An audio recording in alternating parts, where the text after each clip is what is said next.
This episode is brought to you by Complete Auto Service Center. I want to share something close to home. Literally. If you're anywhere near Richmond, Missouri, and your vehicle needs attention, there's a place that embodies trust and integrity. Complete Auto Service Center. I've known Mark and Amanda for years, and they make me feel like I'm part of their family. From oil changes to engine replacements, brakes to transmissions, they handle it all with professionalism and care.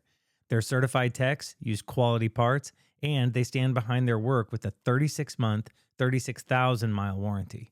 But it's more than just repairs. It's about peace of mind.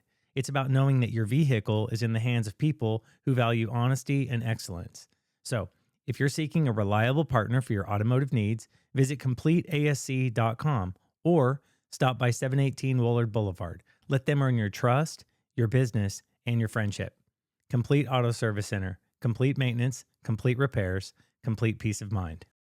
This episode is brought to you by Cutting Edge Landscapes. I've known Brandon Steffen, the owner of Cutting Edge Landscapes, for over 15 years. We've seen each other through a lot, climbed mountains together, served together, and when it came time to trust someone with my lawn, there was no question. I turned to Brandon and his team. Let me tell you, the difference after just one application was truly incredible. My yard went from weedy and full of dandelions to lush and vibrant.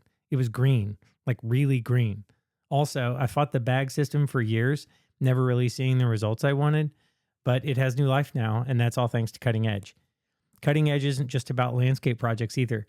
They're about building relationships and treating your property like it's their own. Whether it's fertilization, aeration, or seasonal treatments, they tailor their services to what your lawn truly needs. With over 40 years in the business, Cutting Edge Landscapes stands by their motto, "Your property is our passion." And after seeing the results firsthand, I can vouch for that. Visit callcuttingedge.com or 816-580-3343 to schedule your consultation. Your lawn will thank you. This is the Son of the Law podcast.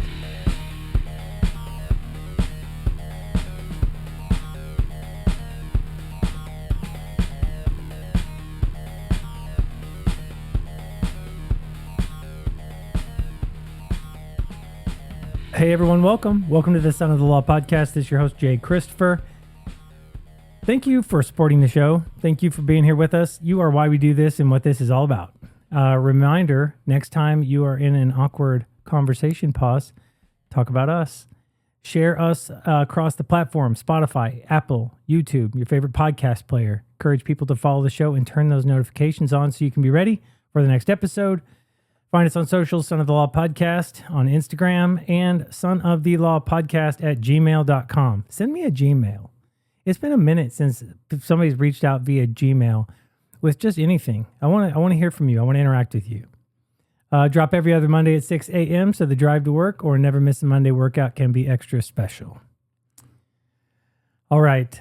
Joining me in my home today is Brett Morris. What's up, Brett? How we doing? I'm doing good. Glad to have you here. Thank you so much for coming today. We've known each other for a long time, bro. 7 years. Yes. I can put a number on it. Okay. I know when I started coming to church at LBC. Okay, that'll do it. The family friends, kids the same age. Obviously been doing church, doing family thing together. Epic holiday costume parties. I was like, We had a few of those. Yeah, I was running through there and I'm thinking, you out Christmas me, man. And I show up with a change of costumes, and like you did too. Had like, multiple that year. multiple. It was great. I think we both thought we were going to pull one over on everybody else. And Absolutely. Then we're like in a contest all of a sudden.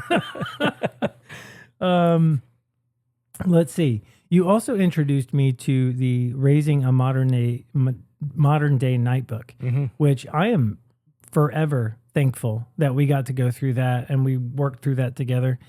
Would you just maybe for a quick, as quick as you can, what is that book and what is the principle kind of philosophy of what we're trying to accomplish there? Yeah, so they kind of base principles on knighthood from medieval times, and what a boy would go through being raised to be a knight. Kind of those steps and processes, And so the author, he took that and how he was going to raise his kids, how his sons were going to be raised, and kind of applied that to it. He came away with the three main keys was reject passivity, accept responsibility, and lead courageously. Yeah. Those are, and I guess, as a young father, you kind of like, well, for me, I had a son, and like paranoia sets in, and I'm like, I got to raise him to be a good human being. I have a human that needs to be productive in life, and of course, my faith is something that is dear to me, and that's why I wanted to apply it in how I raised him. And so, actually, a friend of ours, Chris Weir, he, I think it was him and maybe even Mark Guy were reading the book too at the same time, and I started reading it, and so, rest is history. But Yeah, it's so good. So good. It's great. We've had many good conversations as kids, as friends, trying to talk about our boys growing up and doing certain things, and I've loved that, going through that with you. Let's see. Also, and I don't know if I've shared this with you. Yeah, I'm sure I have, but it's special to kind of talk about it here and memorialize it. You've always reminded me a little bit of like my brother. So you've told me that. Yeah. So, and never mind the fact that Facebook confuses me and you once in a while, but I've been told that we look a lot alike, you and I. Yep. I'm like, Chris should take that as a compliment. I was going to say, you should probably be insulted. Well, you bald heads, man. Yeah, right? Will you tell us a little bit about yourself, maybe born and raised, a little bit about your family, how people in the area might know you? Yep. I grew up in Richmond, graduated over there in 96, lived there most of my life. We moved. I was born here. We moved to Dallas. We came back when I was about 4. So I started school here, went all through education there in Richmond. I got married to Lauren, my lovely bride. We have 3 boys now. We were living in Kearney for a while, and then we moved to Rayville and then to Lawson. We've always kind of been in this area, but we go to church in the area, so we wanted to be in the area, where we're going to church and serving in the community. So that's what we ended up in Lawson. We like, it's a great small town, great people around here. Yep. So, we enjoy it. We like the small town living. Awesome. And then something people wouldn't know or would be surprised to discover about you. I don't know, man. I'm like an open book. Like, what you see is what you get, I'm kind of this country boy hick, I grew up out in the country northeast of Richmond, and that's kind of probably how everybody looks at me, but I don't mind going out with the wife and doing a little wine and dining at a nice place, and we kind of like our nice restaurant nights out, kind of just like a little bit of city life in there. But I thought you were going to say you like show tunes. Oh, no. Not that there's anything wrong with show tunes. Yeah. All right, let's do some rapid fire questions. What is your favorite wild game meat to cook at home? It's probably changed. Man, there's a couple of them that really just kind of come off real quick. I mean, I love wild turkey, not the drink, but turkey. Okay. I love these turkey bites that we make, like just bite size. We soak them in Italian dressing, and then we fry them, flour and fry them, and they were spectacular. That sounds awesome. Go to breakfast before hitting the trail. I mean, if I'm thinking about my elk hunts, and things that I've been doing, like I need some eggs and sausage, something hearty and meaty. Gotta have it. Before I get out. Gotta have it. One piece of gear you will never skimp on. Boots. Okay. Most underrated hunting skill. Being quiet. You'd be shocked at how many people can be quiet. Just shut up.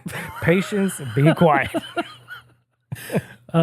Dream hunting destination you haven't been to yet? I would love to go to Alaska and hunt some form up there. I guess that would probably be my bucket list hunt. The more people I talk with, the more I want to go to Alaska. Yeah.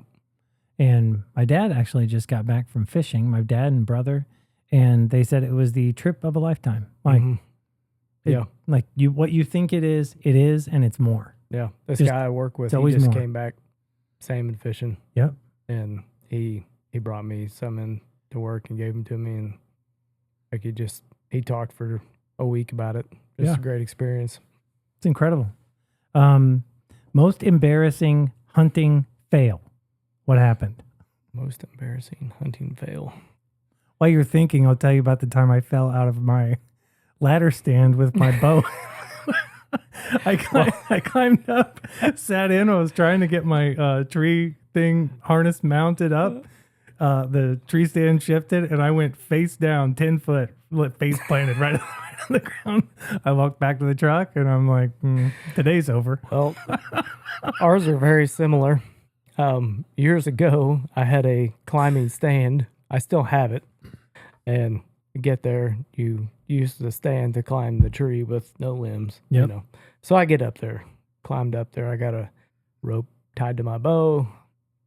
I screw him a little peg. I pull it up and hang the bow up. And as I'm hanging the bow up, the bottom of the platform breaks free. And it folds towards the tree and then tilts, and I'm headed to the ground. So I'm falling backwards. Luckily, there's like this sapling that's like 12 foot tall, and I like laying in the top of it, so it kind of like bends over and gently lays me on the ground. And so the two sections of the stand are tied together, and so the top one never moved. So my stand, my backpack, and my bow are all still in the tree, and I'm laying on the ground with no way to get up there to get them. Oh, gosh. I'm just sitting there picturing you jumping, trying to get up in there, climbing up in there. Oh, no. It was, had to go to the house and get a ladder. Suddenly being quiet makes all the more sense, doesn't it? We didn't kill anything. Campfire snack, marshmallows, jerky, or something else? Jerky. What is always playing in your truck on a long drive to the mountains? Music. Oh, we're country music. Country music. Yeah. You got a song or whatever? Is it like John Denver? Sometimes we'll listen to some, if you can get on some Christian contemporary music, we just listen to that. But, you're maybe 90s country guy. Let's go. Yeah. Yep. Little Alan Jackson. Let her eat. Let her eat. George Strait. Bow, rifle, if it had a name, what would it be? Is that stupid? Never even thought of that. It's stupid. Whatever it says on the limb, V3X. Yeah. Matthews. One word your kids would use to describe you in the field. I bet they would all say I'm impatient. Well, you never know. That could be a little testy sometimes in that stand. Be quiet. If you weren't hunting, what outdoor activity would you be doing instead? I'd be fishing. Okay. Coffee in the morning, essential or optional? Nowadays, it's optional. It's not optional? It's optional for me nowadays. Really? Yeah. Now? I've gotten to a lot of tea. Okay. Yeah. I drink a lot of tea in the mornings, especially on work days. Weekends, I'll probably drink more coffee than I do during the week. Okay. But, like here I am with my green tea. All right. Well, we're going to talk a little bit about hunting today. And I tried to kind of set this up for folks because, we do different topics on here. And sometimes you don't know you're interested in it until you've heard it from just a perspective of interest. Just somebody who is genuinely curious about the way you've done it or some topic. You think, man, I never really thought about it like that. That was interesting, And so that's my target audience today. Now, I know because I have a lot of friends who listen who will love what we're getting ready to talk about.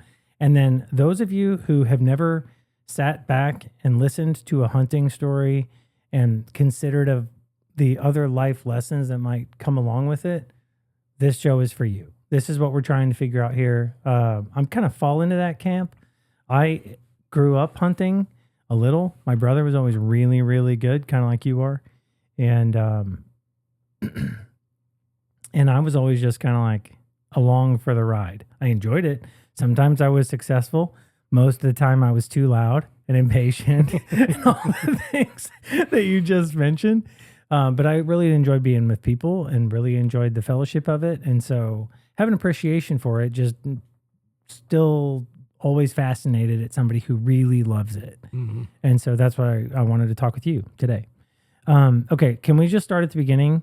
How did your passion for hunting develop? Who were kind of maybe some of your key influences? And then your journey kind of into the outdoors. What did it look like for you? Yeah, so as I mentioned, I grew up northeast of Richmond. We're about 7 miles out of town. We lived on a farm next to my grandparents on 120 acres. Next door to them was family that had another 120. And yeah, my grandfather, he would take me hunting all the time. Like he would just call me up, or I was over there a lot, during the day, and he may set me up a log and lay the 22 down, and I'd sit there and plink through how many boxes he wanted to lay beside me, and he'd take me squirrel hunting, rabbit hunting. That's just kind of how it all started. And they always, a big thing we did back then was we bird hunted a lot. Really? Oh my gosh, we bird hunted all the time. And Here in Missouri? Here in Missouri. So when I was younger, there was more birds around. I'm 47 now. And as I got to be a teenager, that started going downhill. And by the time I was old enough where I'm by myself, there's not a lot of quail around for what it was. But I remember we would go out when I was young. Before I even hunted, we were just, myself, my brother, and my cousin. Yep. We just walk along with, behind everybody. And it was fun. It was fun to watch. We ran dogs and always had bird dogs around growing up, and that was kind of the big thing. But the high point of hunting season was open day rifle season around our house, and it's an event. It was everybody's getting up. My grandma, my mom, they're making biscuits and gravy. Coffee's going. Sometimes my grandpa's brothers would come up, and we would. They'd spend the day up there with us. One of them would just come up just to stand around the house and just watch because, there's stuff going everywhere. Somebody's going out early, somebody coming back early. He just sat on the deck and drank coffee and see deer running around off into the neighbor's property or whatever. But that was like a big spectacle, a big thing growing up. And so that's when I really got into deer hunting and that's kind of deer hunting. And then my grandpa and I, when I was about in 8th grade, we got into turkey hunting, the two of us. We started that together, and we kind of had to figure stuff out on our own. Thunder chickens. Yeah. You didn't have the internet or Google back then to figure out how to do it. Yeah. You might rent a DVD from Blockbuster. Yeah. And kind of learn what they were doing on there. So. Who were the big hunting influencers at the time with their own stuff? All I remember on like Saturday morning TV was Bill Dance and Jimmy Houston. Those were all fishing guys. No, fishing guys. Yeah. Yeah, I don't. So like Bill Jordan. Okay, yeah, he's Jordan like Outdoors. One of the big ones. Real tree guys. Yeah. The Drury boys have always Mark and Terry Drury. Yep. They were kind of in southern Iowa, northern Missouri. Yep. They kind of cut their teeth with turkey hunting. Yeah. That's where they kind of got started. But now they're really big into deer hunting. That's kind of their thing now. But yeah, those types of guys are what I would watch growing up. Yeah. Has your faith played part in shaping how you approach hunting? I don't know if it. Maybe how I look at things and my outlook on hunting while I'm out there now has changed quite a bit, because I haven't always been a Christian. That's never, growing up, I was raised in a Christian home, but, I don't really feel like I gave my life to the Lord until I was, about 25. So, there's a lot of time in there hunting that wasn't a thought to me. But now, I like my early morning sitting in a deer stand by myself, Yep. and just reflection and talking to the Lord. It's Yeah. not like I have to sit there and talk. I can just sit there and listen at that point. Yeah. You don't have to say anything. You can just sit there and listen. Yeah. And you can enjoy and think about the creation, everything you're seeing. I just love those moments. Yeah. Especially I have this one deer stand I just love to sit in the morning.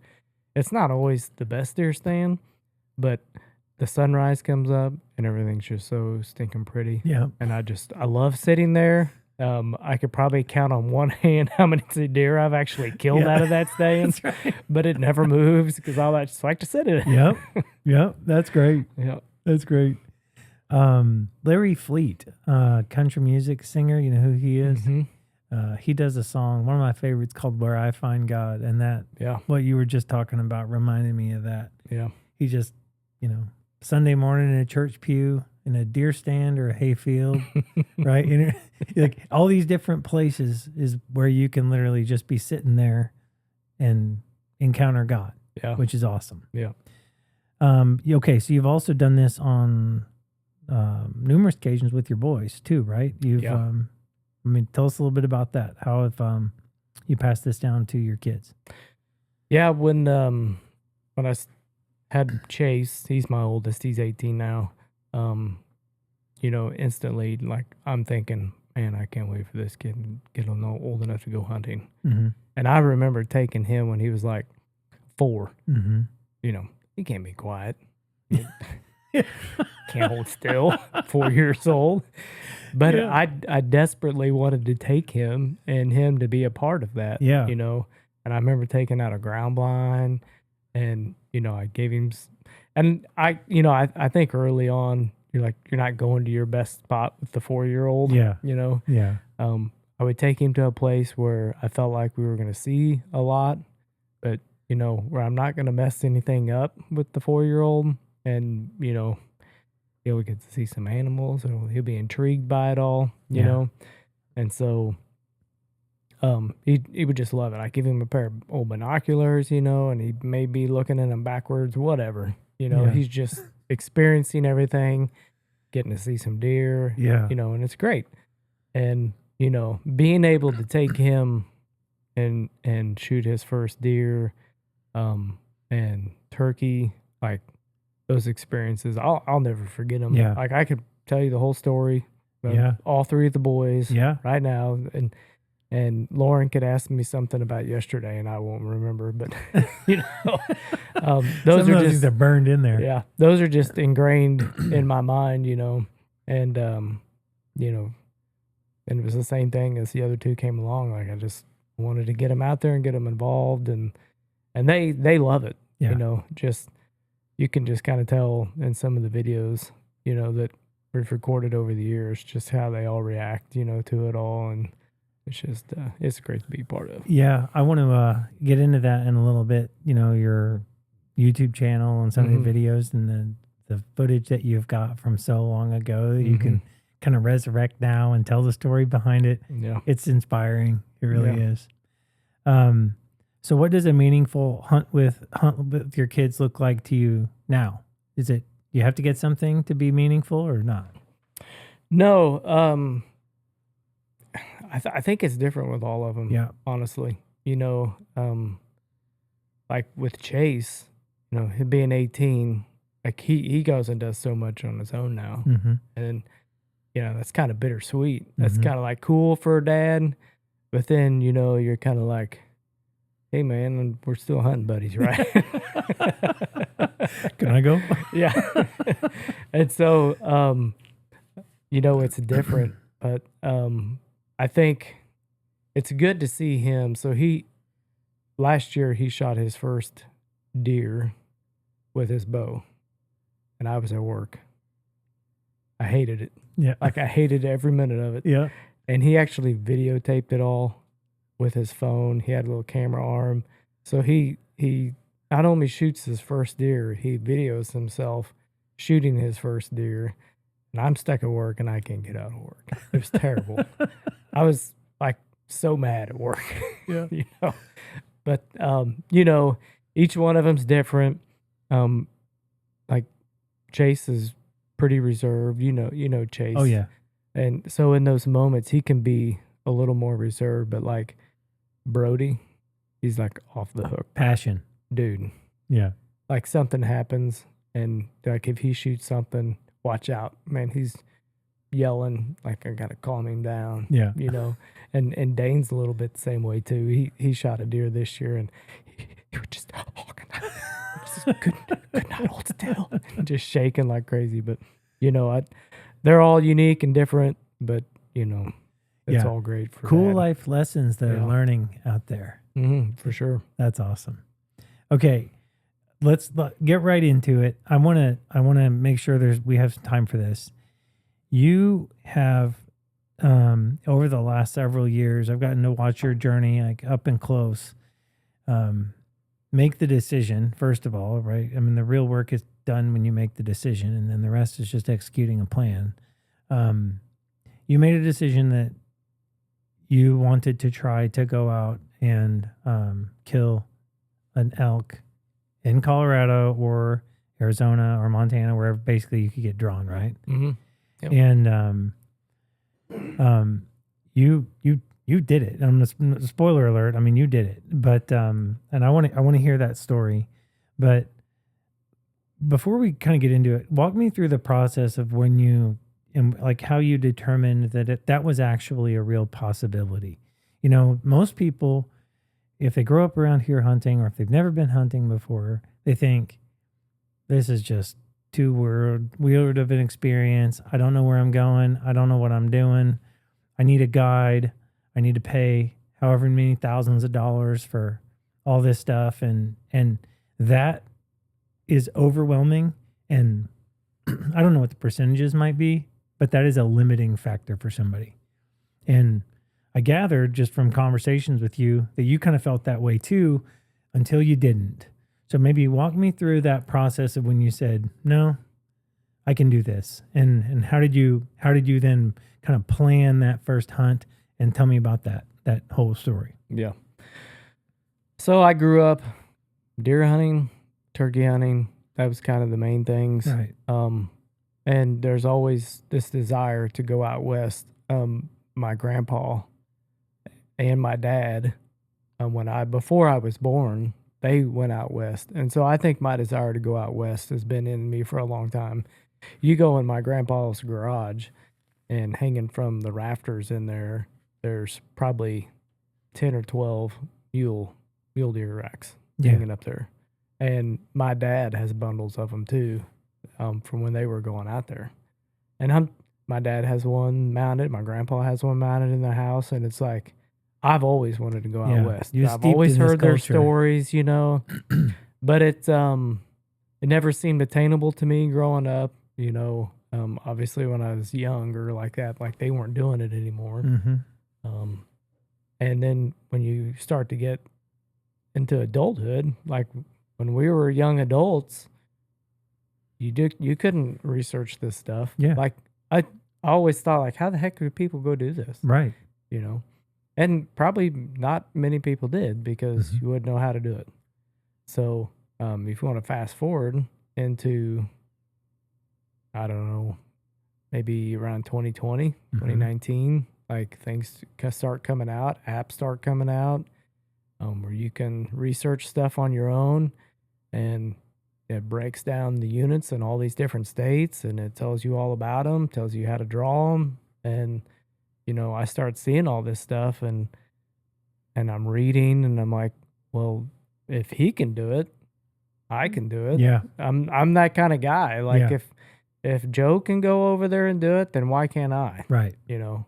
So I'm determined enough that I'm going to figure this out, And so the first year I went, I was 45, and I told Lauren, I was like, I'm going, and in maybe a nicer way. But I'm going. But that I'm going is the decision that I'm focused on, right? Like, because you there has to be that decision, that determination that you decide it, like, this is the year. I'm not going to talk about it anymore. I'm not just going to dream. I'm going to make a plan and execute that plan. We can even back that up one more year. So the year before that I did this, I actually got asked to go on a mule deer hunt in Nebraska. And so I'm like, yes, I'm in. And so we plan all that, and I go out there and I shoot like it's a trophy class animal, man, that I shot mule deer. I mean, he was big. I was the only one out of the group that shot a mule deer. The two of the guys in the group, they shot some whitetails out there because you can shoot both out there. Okay. But yeah, I come home and I'm like, bucket list check. Yeah. I got my mule deer. Done. And On to so, the next one. Yeah. I'm like 43, 44 or whatever. And so after that, I'm talking to Lauren. I'm like, hey, I'm 45. I'm not getting any younger. I'm going to go do this. Mhm. You know, I'm research the heck out of this. And because if other people can do it, why can't I? Yeah. I can do it too. So tell me about what that research looks like, because I mean, what does that mean? I researched the heck out of this. What is available online? What did you have to piece together? You know, I mean, it's not, you can't just open up some how to kill an elk website and do all that stuff. You gotta know down to the like you said, the unit, the location, the road, where you can stay, right? How did you find all that information? Like, what do you do? There's a couple websites, or there's one website and then there's an app that I really use. And so the website is gohunt.com. It comes in an app form too. You can get on there and it will break down, like I said, all the units in these western states like New Mexico, Arizona, Colorado, Montana. I think there's some in Kansas, Idaho, Washington, Oregon. So all these Utah, all these western states with these big game animals, they all separated into units and areas that you could only hunt in. Certain, if you have to draw for that, or you have to buy a tag in that unit, you got to stay in that unit. So it will break down the unit. It'll tell you everything you need to know about the unit. Like, is it rugged? Are there roads? A wilderness area? What kind of animals are known to be in there? Like, how many? Ratios from male to female. I mean, there's a plethora of information that these guys put in there. And so you can just look at those units. They'll give you draw odds, what it takes, some you have to draw on points. It'll tell you how many points it takes the year before to get in there, and your odds on, how many points that you have. I mean, just an endless plethora of information that you can get off of this website. Yeah, and it's overwhelming. Yeah. Right? Like that's when you came back from that mule deer hunt. I remember talking with you about it, and then I remember talking with you about it 6 months later. It was like I was talking to a different guy. Like you had spent so much time in it that it was almost like you had memorized it all. Like, so I tell people that first year I spent an embarrassing amount of hours looking at a computer. Right. An embarrassing amount of hours. Yeah. Like, I would come home from work, pop up the laptop. If I was free at work, I'm sitting there looking at it on my phone. Studying. And so, I'm studying, trying to figure things out. Yeah. And so you pair Go Hunt with OnX, and that's an app that breaks down land ownership. It'll give you information on units also. But you're just kind of figure like Google Earth with all this extra mapping layer system on top of Google Earth. Yeah. And that's what OnX is. OnX. And so then you're trying to look at all the land, because I'm a public land hunter. I'm not going out to these western states and hunting private land. So we're hunting our citizenship land that we own out there, our public land. So I'm looking at where this public land is, how many roads are in it, because I don't want to go on the place that, Joe Bob can drive right down the road and blow the elk out while I'm, just off in the drainage down there. Right. If he's going to be running by on a side by side, I don't want to be there. Right. Like, I want to go to the place that few people are going to go to because it's so hard to get to. And that will limit and cut back on the amount of people that you're around. And increase your odds, It potentially. increases your odds. Yeah. Like there will be animals back there because it's so hard to get in there. Mm-hmm. And, the list of people that will trek into those areas is a lot shorter than, where they want to drive. Well, and let's talk about that because, I fancy myself an outdoorsman. I would not call myself an avid outdoorsman in the sense of hunting and fishing and all those things, but I can handle my own with the compass and a map and trails and bushwhacking, right? I mean, I know, I kind of know how to orient myself in a place like that. This is not trail hiking. You are not going for a hike. This is not a day in the woods. You're not walking on somebody else's trail. These are these are rugged places where you are purely alone, and it's not the same type of environment, right? So not at all. This spot I ended up finding, I'll go as far as telling you I'm hunting the state of Colorado, and that's it.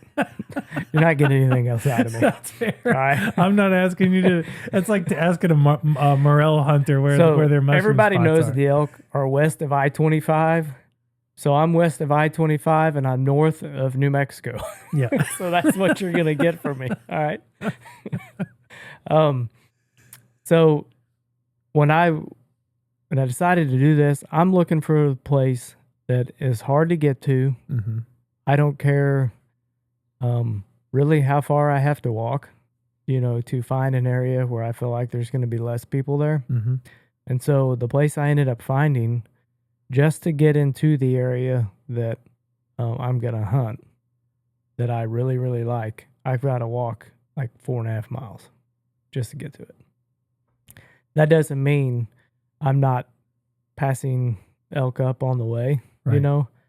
Because we have every year that we've been in there, we see them going back. Yep.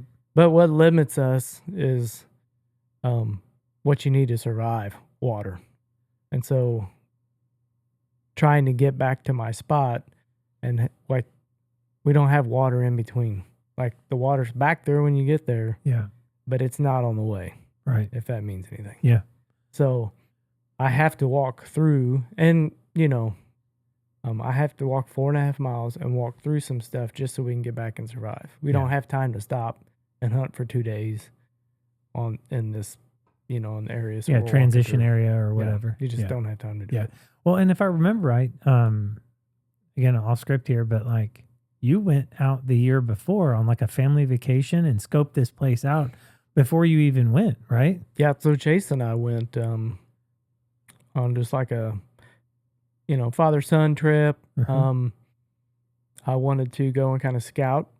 I have looked at this spot intensely for months, and I wanted to lay eyes on it. Yeah. And so I had an extra week off, a vacation, and so Chase and I went out there, and he and I spent a few days out there together, walking, looking, and it was everything I was hoping it was going to be. Yeah. Well, and this is the part that I'm trying to like showcase, because you haven't hunted yet. Mm-mm. You've spent an embarrassing amount of time on a computer. You've spent a lot of time driving back and forth. You've called ranger districts and spent an unbelievable amount of time on Onyx and all these other places. Yeah. And you've not even put your hunting gear on. Nope. So, I mean, this to say that the commitment is big is an understatement. But financially, it's a cost too, right? Mm-hmm. So when Chase and I went, I hadn't even bought a tag yet. Mm-hmm. So 2 years ago, when I first went, you could buy elk tags in some units over the counter. Yeah. You can't do that anymore in Colorado. Everything's a draw for archery, which is what I'm doing. So, but when we went out there, I hadn't even purchased the tag yet. I bought all this gear that I had. Mm-hmm. But when we were on our way home, I bought my tag, or maybe it was on the way out. But while we were out there, I ended up buying my tag while we were there. But yeah, a lot of money into it. More time, I feel like, than the money Right. part of it. But the money is considerable too, right? I mean, Mhm. and I don't want to do like an item by item sort of deal, but you've got to, if you're going to go, you've got to have a weapon, you've got to Mhm. have clothes, you've got to have a tag. What's a tag cost? Do I have to tell you? No. Because if you start doing by pound price, Yeah. Well, no, that's where it's entertainment too, right? I yeah, mean, like people go on family vacations all the time and they don't bring back anything except a souvenir. So I mean, you want to yeah, price the souvenir. I mean, it's the same sort of a deal. yeah, How you choose to spend your money is on you. It's like, yeah. So, I think the tag my first year was it was still in the 700s. It was 770, I yeah, think. yeah, And then you have to buy, like, you have to have a small game license, some kind of yeah, habitat thing or whatever. So you spend another 90, $100 on yeah, that. But, like now the tag's 850 plus your other $100 for your other one. So you're at yeah, 950, yeah, 950 for those yeah, tags. yeah. And And then again, it's all the prep up to the point, mhm, all the gear, yeah, all the clothes, and then once you get out there, you got to have all the stuff to be comfortable and to not yeah, die yeah, when you're out there too. So, like I said, this is just it's not for the weak. And no. that's Mm-mm. something I have just again front row seat here watching you go through this process. I've been so impressed, and I just don't want to miss the commitment that you've made across so many disciplines, right? Now let's talk before, because I know everybody's going to tell us the freaking story. That's what they want to hear, and we're going to give it to you, but not until we talk about these other things. You also prepared physically, Yeah. so you're going out there, and it's not like a hike. You're not walking Mm-mm. around a local lake. Elevation in Lawson, Missouri is 2,000 feet above No, sea it's less than level. that. Yeah. I think we're like 1100 Yeah. at the Okay. highest point. Very, very Yeah. low. Yeah. And so, you're out there, tree line is like 11,000 feet, 11,000 feet. And then so you're almost you're a Mhm. mile and a half higher in the air than where you are here in Lawson. And Yeah. physically that changes the way you breathe. You got to acclimate. And then you're trying to do something physical. And then once you get there, you've got to be able to perform with your weapon, Yeah. when Yeah. you get there. So how did you get ready? So that is forever evolving. I feel like I'm learning something every time I go on these trips. So, Mhm. but the first time I went, I didn't know what to expect. Obviously, I know it's going to be hard. Like, I know that. I'm old enough, wise enough that I know walking in the mountains at 8,000 feet is going to be different than Mhm. walking the flatlands of Missouri. So what I did, I ran a lot that first year. Just run. Just I run. And my wife likes to walk a lot. So I would fill up my pack and I would put my pack on and my boots that I was going to wear out there because I'm trying to break them in too. You Yeah. don't want to go out there with fresh boots. Right.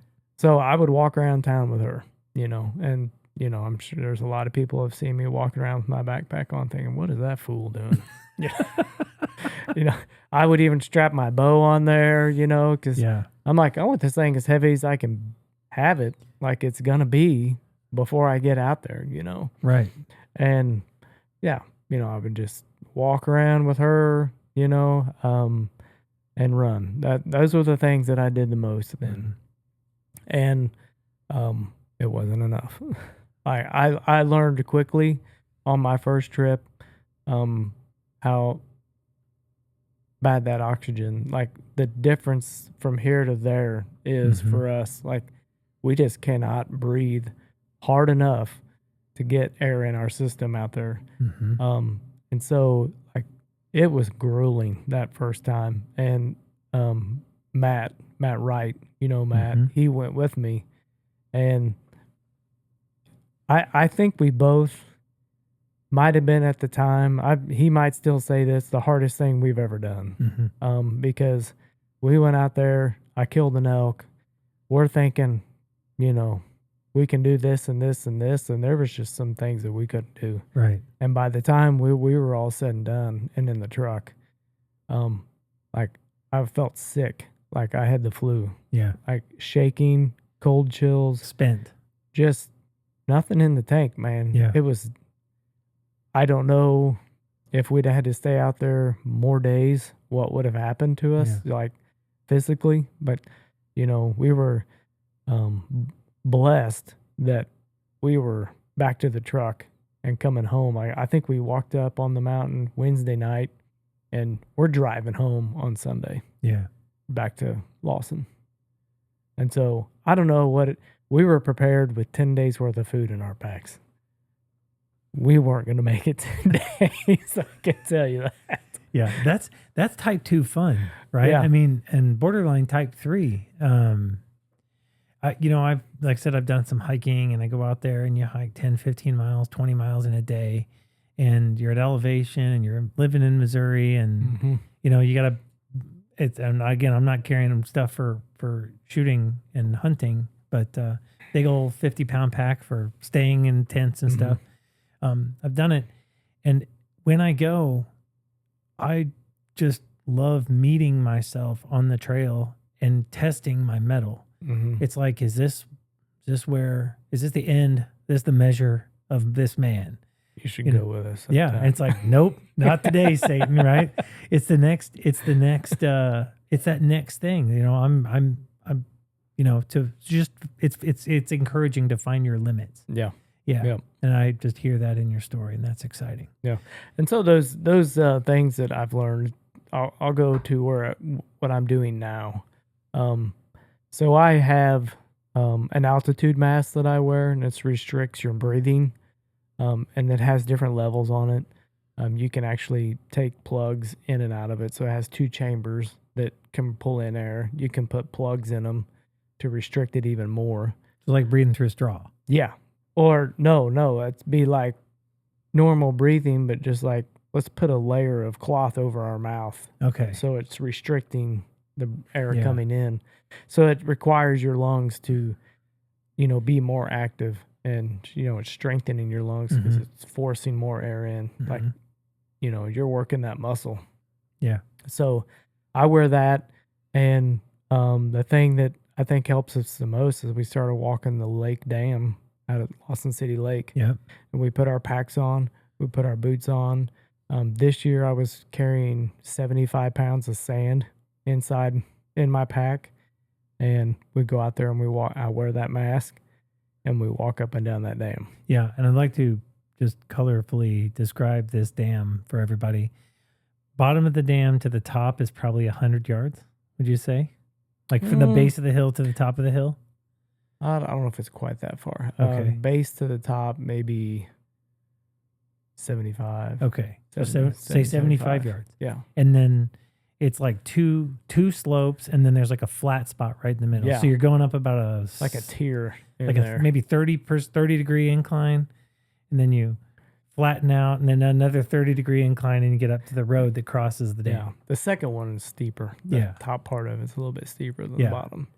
So when I'm going up that, just to add a little extra to it. Like I'll walk up that one, I get in the middle, I do 10 squats with my 75-pound pack, and then I go up to the rest. Yeah. Walk back down, and I do that every time. That is a glutton for punishment right there. Oh my gosh. That is suffering. Yes, it is. Yeah. Yeah, but it's preparation, right? I mean, burn. Yeah. You are getting yourself ready to go.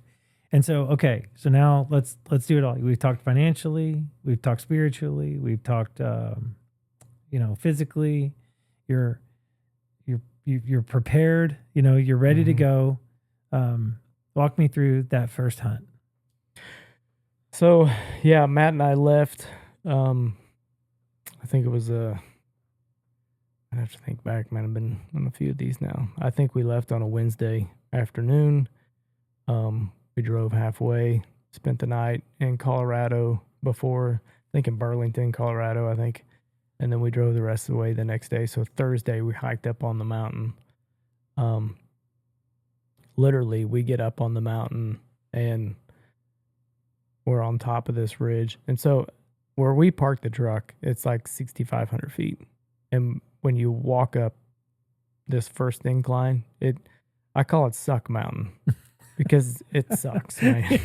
It's terrible. You come out of that truck, it's 6,500 feet, and by the time you're about 8,500 at the top, and that's within a half to 3/4 of a mile. Yeah. Like, just some serious elevation. Straight up. I mean, it's not for the faint of heart. Yeah. And so we get up on top of this thing, and we're riding this ridge back to where I want to go.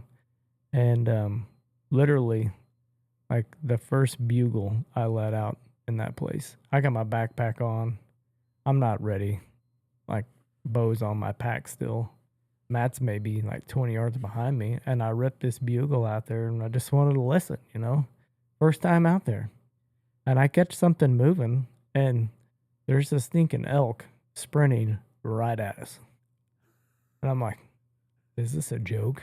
Well, that was easy. And I'm like, I turn around and I'm like telling Matt, and you learn a lot of stuff. I'm literally not standing by anything. It's open on top of this mountain, and I'm like running to a bush, kneeling down beside it, like a piece of sage, Yeah. That's not big enough. And I'm like taking my pack off, and like trying to see what the heck this thing is running at me. Well, it ends up being a spike bull, and you can't shoot spikes. So I wouldn't shot him anyway if you could. But it was like the coolest thing. Like, I just got up on this mountain and I let out my first bugle and I called in an elk. And I'm like, who can say that? That's right. I'm like, this is just wild. Yeah. From the very beginning. Yeah. And so we ended up that night. We were hearing bugles all around us that night, and I'm like, let's just camp right here. Like, I don't want to go any farther. And I've already told you, like, the walk, like how far you got to go. Well, this is my first time, so I don't really know, So we ended up camping right there at the top. Like, we didn't walk very far. Once we got up there, like maybe 3/4 of a mile, set up camp, and we got up the next morning, and we found a bull. I mean, instantly, right off the rip. And so this is Friday morning. And so Friday, we see this bull. He's got some cows in this drainage, and I'm like thinking about what am I going to do to kill this bull? And so, along with the embarrassing amount of hours on the computer, there was an embarrassing amount of hours on YouTube watching guys hunt elk and just trying to learn like strategy that these guys are doing, you know? And so, and I enjoyed it. Like, I love watching elk videos. And so I'm thinking about how I'm going to do this. What would he do, And so I devise a plan. Matt and I go down there. And so my whole idea is like, I had the perfect wind, and thermals play a lot in the mountains. And if you don't know what thermals are, so in the morning, it's just a wind. It's a directional wind. In the morning, the wind will pull down the mountain. Okay, pull from the top down. There's thermal draw is what they call it. And as that sun comes up and it starts to warm up the mountain and hit mountain sides or whatever, it'll switch. It'll go back the other way. So heat rises. So all the draw will suck up the mountain. So we knew where this bull was. I had the perfect wind. And the wind was hitting right into the face of this drainage he was in. And I knew if I waited a certain time, that draw was going to be coming up too, and I would have everything in my favor. So we get up above him. We move in, and he bugles back. He's just not interested. It's like afternoon. It's like 11 o'clock, and he's just kind of like, I'm down here in my bed, leave me alone type thing. And I end up getting down in there with him. And it is the thickest stuff I've ever walked through in my life. Like, I'm worried about my bow getting hung up, string rubbed, fraying a string. Like, it's that thick. And I get down in there, and I'm trying to call, and he seems uninterested until I kick up a cow. When I bump a cow, I don't even know why I did it, but I did. I bugled immediately. And as she's running off. And I don't know if he saw her run off or heard her run off, but all of a sudden he thinks that bull's down there bumping his cows, and his attitude changes instantly. Like, he's up, bugling like crazy, raking trees. I can hear him breathing, and he's trying to find me, and I'm trying to find him and get in a place where I can shoot, you know. And it was, I wish I'd had a camera or, but Matt, he didn't come down in there. He stayed at the top, and he kind of talked about it. He's like, man, I didn't know what was going on in there. It's like, you guys sound like World War IX, And so I never got to a place where I could shoot this bull. And so I kind of whitetail instincts kicked in. I saw this log that kind of went up, and I walked up this log, and I was about 5 feet off the ground so I could see. And I looked to my left, or I think I had a bugle to my left because I knew where he was. I could hear him. Yeah. I just couldn't see him. And I turned. How after far away was he? When I turned and looked, we were looking at each other, and that dude had to have been like 15 yards from me, and we're just staring at each other. And this is the first bull I've ever tried to call in my life. And all I can see is this big 6x6 rack staring at me, and I can't do anything. Yeah. All I can see is like maybe underneath his jaw a little bit and his head and this big rack sticking out, and we're just staring at each other. And he Gone. bolts. And so I climb up out of there, and I kind of look at Matt, and I said, well, I remember praying, like, Lord, just let me feel like I had a chance, like I'm in the game. Yeah. And I was in the game. I guess my prayer's been answered, I wasn't, I thought my chances were extremely low, and I thought if I just had an opportunity or just like had one bull that wanted to pay attention to me in the amount of time I'm out there, I was going to be excited about it. And here we are, day one. And I almost pulled it off on day one.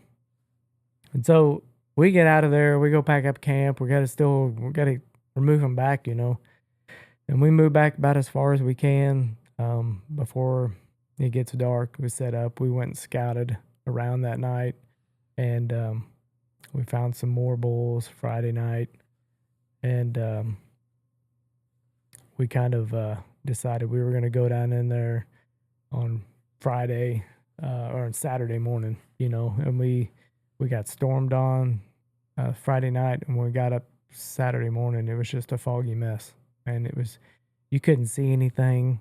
Elk didn't act normal. Yeah. We ended up running some other hunters. They kind of spoiled it for us that morning, from what we had planned, and we ended up having to move camp again Saturday.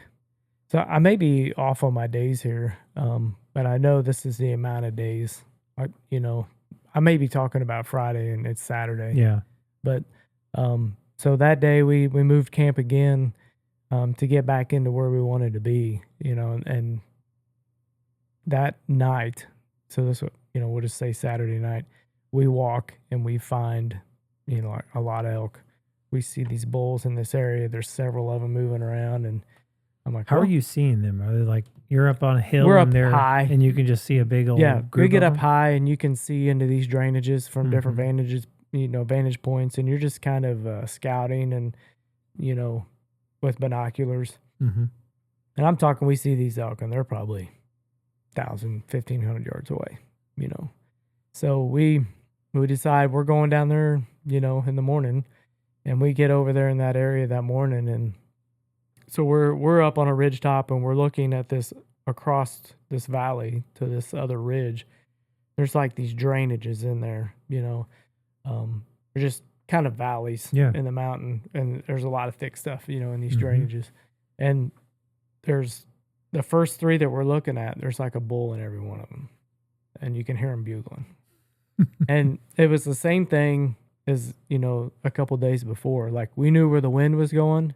We knew what the thermals were going to do at a certain time of the day just by checking the weather, and we made our move. And I did the exact same thing and came in up above one of those bulls, and I dropped down in on him, and it was the same thing. Like, he was uninterested in fighting. Like, he just wasn't interested at all. And I didn't know if he had cows down there or not. And ended up he didn't. And so that's how it ended up working out. I kind of changed my strategy when I got down there, because I could just tell he just wasn't interested. He's just laying down there in his bed, and just kind of like, yeah, I'm down here. Yeah. Whatever. Hey, what's up? And so I instantly changed into like a cow call female, and his demeanor instantly changed. I heard him get up. I heard him coming, walking, and that's what I enticed him in.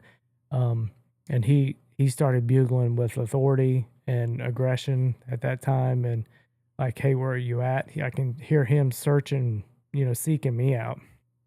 And so I had myself positioned pretty good in an open area where I could shoot to my right and to my left.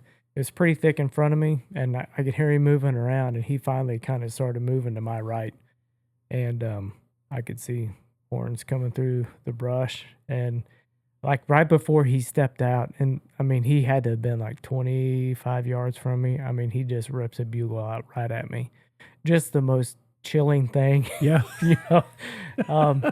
And I can see his horns. I can't see him, when he's doing it. And he starts walking up, and I come to full draw as he's walking up. And, it's just like every other hunting scenario. Like they always just want to stop, and I'm just standing there at full draw. And all I can see of him is the front of his chest and his head and his neck sticking out. I can see a silhouette through the brush, but I can't shoot, and I'm just standing there, and he's looking for this cow.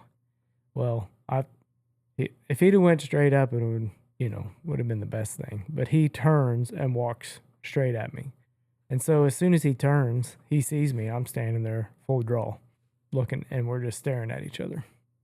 And so I didn't want to do this. I mean, it wasn't ideal, but I have seen these guys shoot these elk at close ranges. They call it a frontal shot. Yep. And there's a frontal cavity about the size of volleyball, probably. It might be more like cantaloupe, a little smaller, and that's where all these veins and everything come in together. Yeah. And I poked it right in there, and it is deadly when you hit it. Yeah. And you don't do it at long range. It's just too risky of a shot. But when you got 12, 15 yards, that's when you let her eat. Yeah. And I let him have it, and he wheeled and ran off, and quickly I didn't hear him anymore. And so I went up there to where he was standing, and where he wheeled, it was just sprayed all over the place, And so, I left him for a minute. I went back up to the top of the mountain because I left Matt up there. And, I'm just kind of beside myself. And, Matt, like he's just... Yeah, even like if you need somebody to go on a hunt with you and keep you in perspective and just chill, take Matt right, because he's just like, how'd it go? We were at church. I'm like, dude, we got one. He's like, cool. Yeah. We were at church the other day, and I had been talking to him about coming on the podcast for a while, and he's been non-committal. And then he's like, I just want you to know, I'll do it. That sounds like Matt. So I'm still working with him. We'll get him on the show here soon. But anyway, it'll be exciting when we talk to Matt. Yeah. So we sat down there, and I had a snack with him when, I didn't take my pack down or anything. And the adrenaline is just pouring out of me right now. Yeah. Yeah. Just needed to gather myself. I wanted to give him a little bit of time. I felt like it was just a stone cold hit. It looked great right off the bat. Yeah. So, I don't know, we waited maybe 45 minutes, and we walked down there, and I don't think he went 70 yards, and it was all downhill. Yeah. And we, arrow was stuck right in there where you wanted left it to. Yeah. And, it was like... Tell me about the satisfaction of that, right? I mean, the culmination of all the prep, everything that's led up to this, right? The vision, the dreaming, the childhood, visions of what it's like, to maybe do this for yourself one day, then to commit in all those ways, then to make the draw and the shoot, and like you did it. Yeah. I mean, what's that feel like? It was almost like too much for me. Yeah. Yeah. It was just like everything just come out. I remember making phone calls and dude, I got emotional. Yeah. It was Yeah. emotional experience, Yeah. for me. I called my grandpa on top of the mountain that night Yeah. after we had got back, working him up. And I was just like, I couldn't even hardly talk to him, Yeah. you know? Yeah. But like Matt took a picture of me while we were standing up there and I'm all bent over, hands on my knees, my legs are all spread out, my bald head shining in the sun. And you can just see it's just like, Yeah. Yeah. like, Relief. oh my gosh, I just did this. Satisfaction. And even for Matt, like he hadn't killed an elk at the time ever. So he ended up killing one later that year. But I think his buddy had killed one that he hunts with. But this thing was like bigger than anything they had even seen, while they were out there hunting. Yeah. And so he was just like, I can't believe, like, this is crazy, Yeah. And it was. What was it? A 5x5? It was a 6x5. 6x5. Mm-hmm. And I'm sitting there thinking there's a saying that in the elk hunting community, like 95% of the elk are killed by 5% of the hunters. Wow. And so when you start thinking about that, it kind of puts everything in perspective, like what you just done. Yeah. What you did. And so, I've watched numerous videos where this guy's like, oh man, I've been doing this for 7 years, and I finally killed my first bull and here I am. I'm like, day 2. I've hunted like 3 days. Yeah. But you've been, that's the thing though. Most of people aren't going to put in that type of time and effort. They're going to say, oh, we're going to go kill one. They're going to look at a few maps. They'll go buy a $1,000 tag over the counter and set up a tent somewhere and walk up in there and sit by a tree and wait. Yeah. And that's just, that ain't it. That ain't how you do this game. No. Out there in this area that we hunt, you drive by a ridiculous amount of camps, like we're just driving by them. And it takes me 45 minutes when you get off paved road just to get to where I'm going to park my truck. 45 minutes to an hour. Yeah. And you're driving by camps full of side-by-sides, full of four-wheelers, and when that's all they do, man. They're sitting around the camp when it gets dark or gets towards dusk. They're all burning out of there, running up and down the road, and it's like, that's exactly what I don't want to be around, and so, like, if you want to be successful or increase your odds, like, you've got to put in some work, If you just want to go camping with your buddies, save yourself $900 and go somewhere else. I was going to say, yeah. And it's beautiful too, but I'm sure there's some other pretty places too. Yeah. So, okay. So you did it, right? I mean, you then the real work begins, right? I mean, like because it's been as soon as you kill that animal, you're on the clock. Yeah. Like, timer starts, like you've got to get this thing cold. Yep. And so, that time of year, it usually gets pretty cool. And, overnight,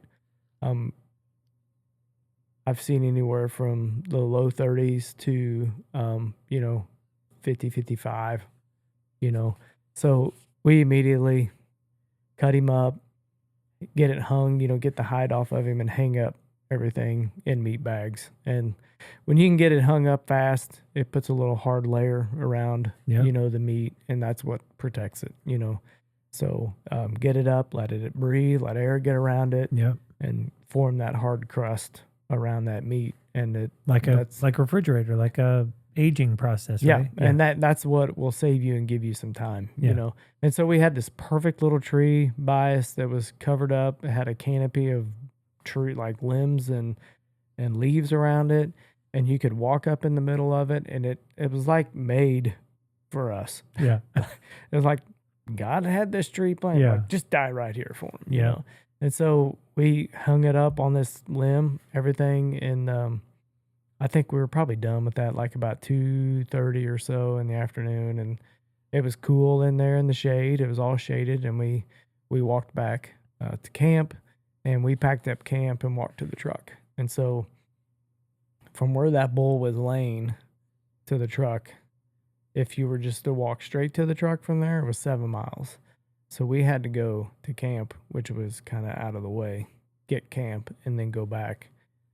So we didn't make it back to the truck until like 10:30, 11 o'clock.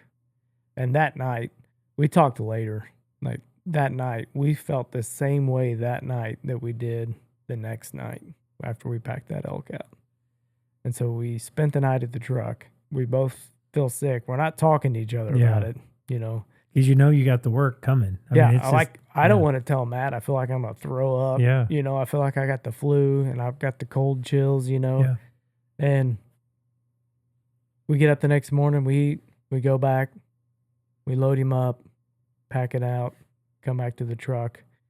And, you know, it takes us all day to get him back. And then we're in a hotel that night at like 1:30 in the morning. Just exhausted. Yeah, just, you know, completely smoked. And a lot of it is because I didn't eat very well, you know, those last couple of days. You're kind of running on adrenaline. I was. Yeah. And, you know, I learned like you have to eat whether you want to or not, or if it sounds good, you need to put something in your system. You'll learn that the hard way, like I did. And I remember when you came back, you guys looked like you had been starving. Like I lost like 8 pounds that first trip, and you're talking in a matter of like 4 days. I remember seeing, you know, another gentleman here in town, good friend of mine, and he come to the house because he wanted to see the elk. You know, that night I got home, and he comes walking up on the deck, and that's the first thing he said to me. He's like, "Oh my gosh, you lost all kinds of weight." And he's like, "It's like, man, you're starving." And I'm like, "Dude," it's like it was rough. You know, trying to get all that done, but you know, it's a learning process. Unfortunately, like you can research as much as you want, but sometimes you got to learn the hard way. And you know, I know now how many calories I need and what I need to do to keep myself running.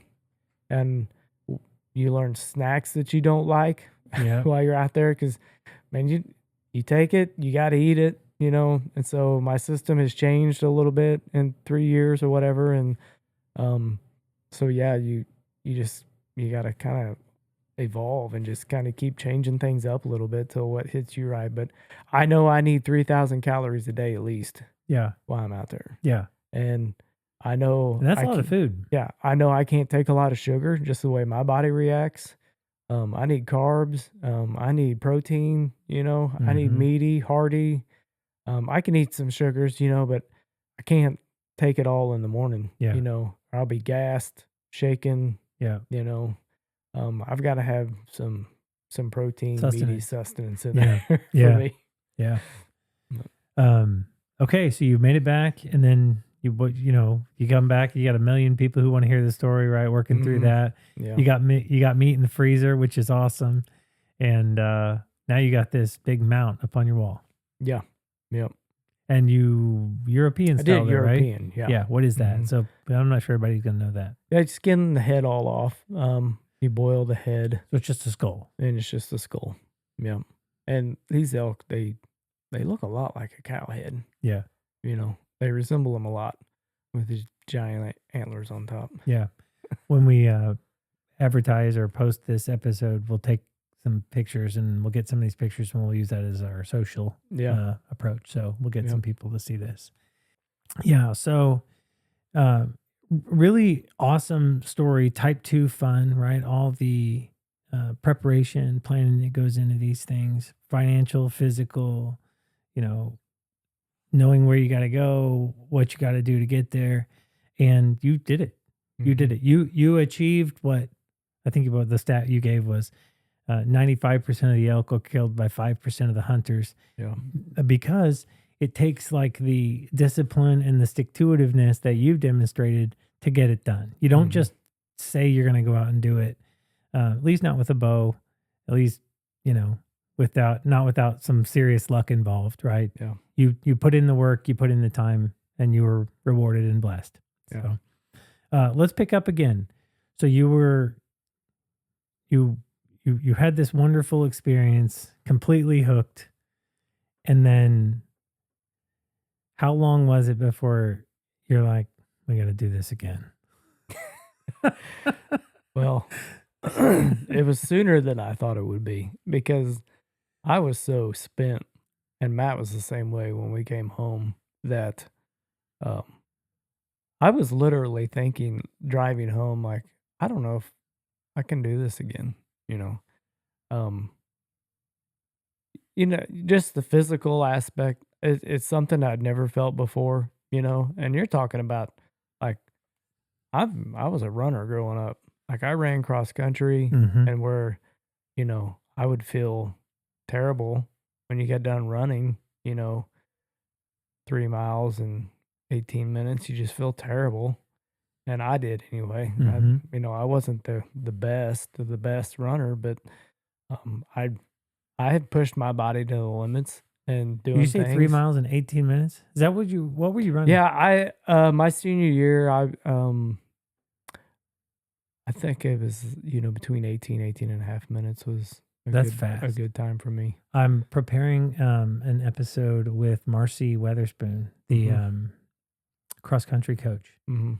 Do you know what the statistical percentage is of all runners in the history of running that can run I don't. a 5K sub 20 minutes? I do not. 2%. Really? 2% of Wow. runners can run that fast. Yeah. You are in an elite class of runners and athletic ability if you can run a 3.1 mile race under 20 minutes. So, like, I wasn't that good until I was a senior. Just like something changed. And I didn't even finish my senior year of running. That's Yeah. like a whole nother thing. I was a mess. Yeah. But just think if I'd have been on the straight and narrow, what I would have done. Imagine, right? But man, dude, I ran with guys that could run 16. Yeah. I mean, there was these two kids, they would just flat out run off and leave everybody. We were at the state course with Christopher last week, and I'm so excited to talk about this cross country with them because there's so many people who don't know about it. Yeah. They have no idea. I have no idea. He's a freshman. I never even knew how it works. Yeah.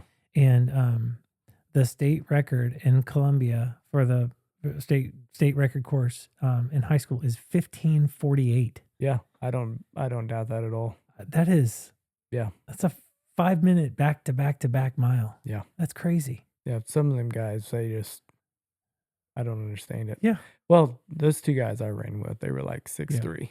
Yeah. So, I mean, I take 2 steps to their one. Yeah. I'm like, doo, doo, doo, doo, doo. We're like, doo, doo, doo. Yeah. That's insane. Okay, so you get back, you're completely spent. Mm-hmm. It's not like you'd never done this before. It's how we got on the cross country a bit, but I'd say 2 weeks. I'm like, when are we going again? time to go again. But Chase had been desiring to go, and you're like, I'm not sure. Yeah. So the whole physical aspect of things, like, you're carrying a lot of weight. I'd say my pack, my first year going up that mountain, it was between 65 and 70 pounds, so you're carrying that. And Chase is built just like I was growing up, all legs and just no fat on the bones, and he's 16 when he starts talking to me about it at the time, he's not as tall as he is now. Like he's 6'1 and a half or something now. And, he's probably about my height. Yeah. And weighing a heck of a lot less than I am. And,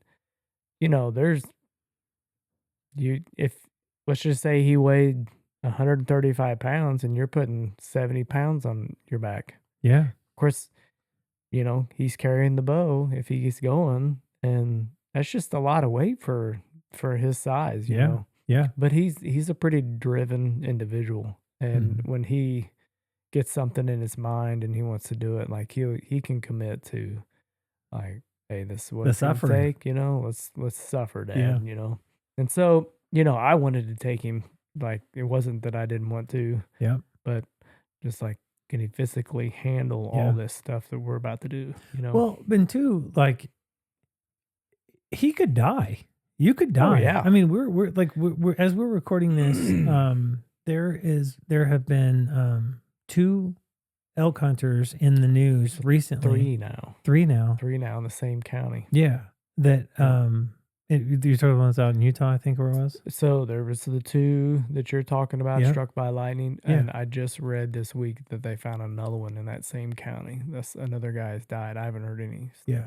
anything on it. Well, and that's the thing. Like, it's not just I want to be prepared physically. It's this you're signing a waiver for you and Well, your it's son all at the same time. This is exactly why I didn't take him the first time. Yeah. It's like I'm going out there, taking care of myself, but like you got your son there and Yeah. you don't want to put him in a position that you've never experienced anything, Yeah. You want to like understand some things and know things before you put your kid in that kind of area, Yeah. that realm. And you want to be able to protect and Yeah. defend and serve and do all those things. And Yeah.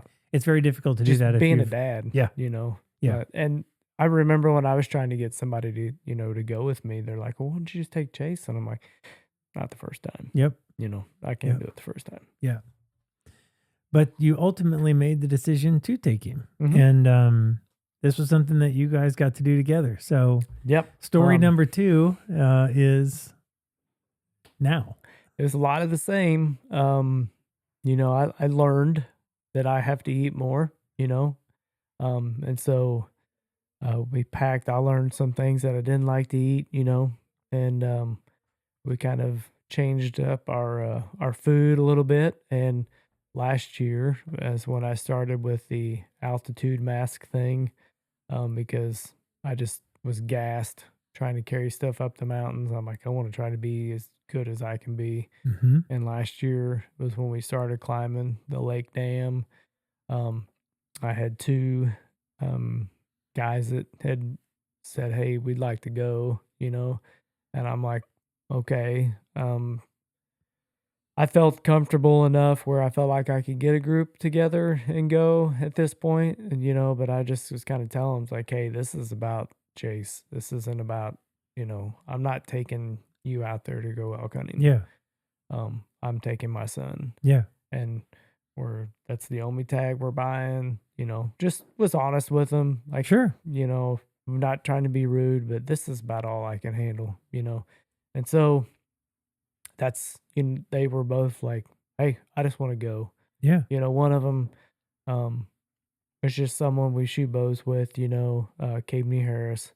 And, he's got to liking Chase, and likes being around him. He likes shooting bows with me and Chase together, and even all the boys that we've all been out there and shot. And just he's like, hey, I'd like to go, and I'm like, yeah, I kind of think I talked to him about it, maybe asked him, if he'd be interested in going. But then my other buddy Tommy Kittrell, he like found out we were going, and he's like, hey, I'd like to go, if Cabeney doesn't go. And I'm like, well, you can go, and that's when I was like, this is about Chase and nothing else, Yeah.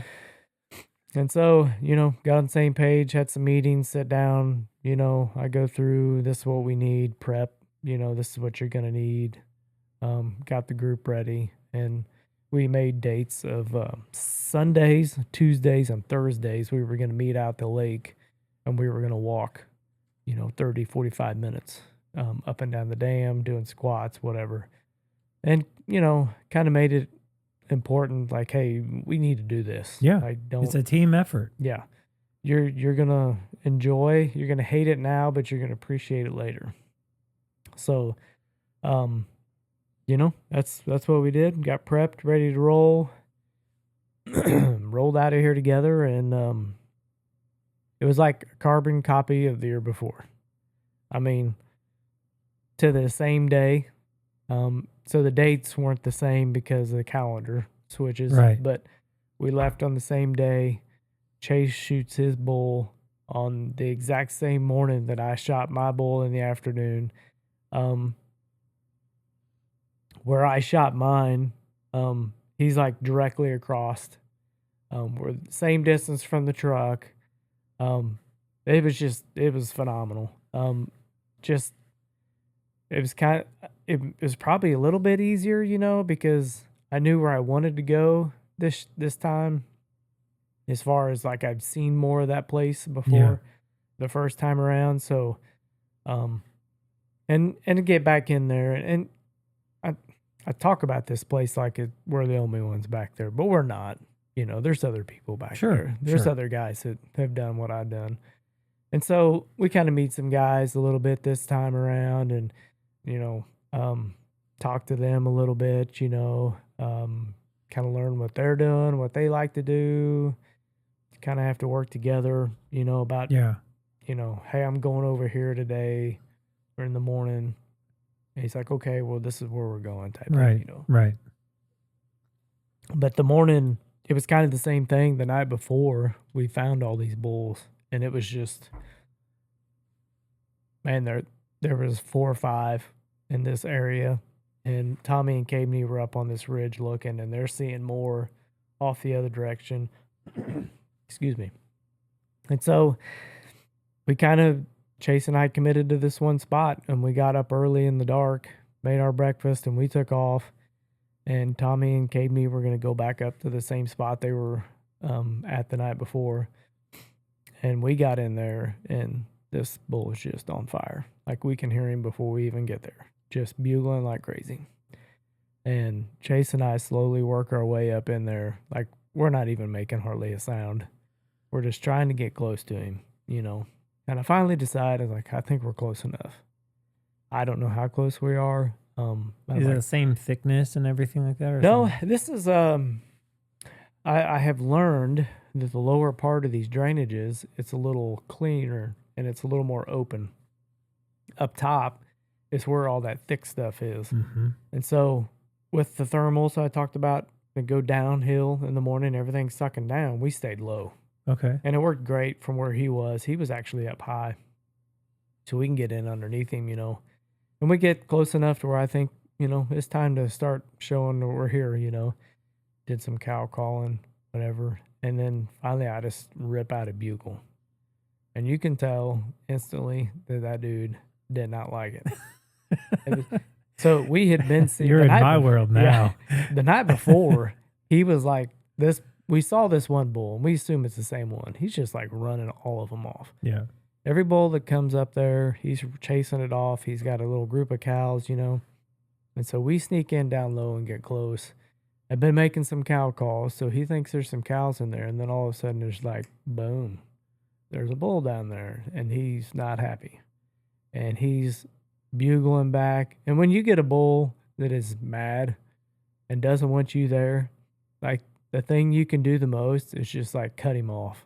And like, if he starts bugling, you know, like it's like two people arguing. Yeah. You know, just talking over each other. Yeah, you start yelling at me and just yell right back at you over the top of you, you know.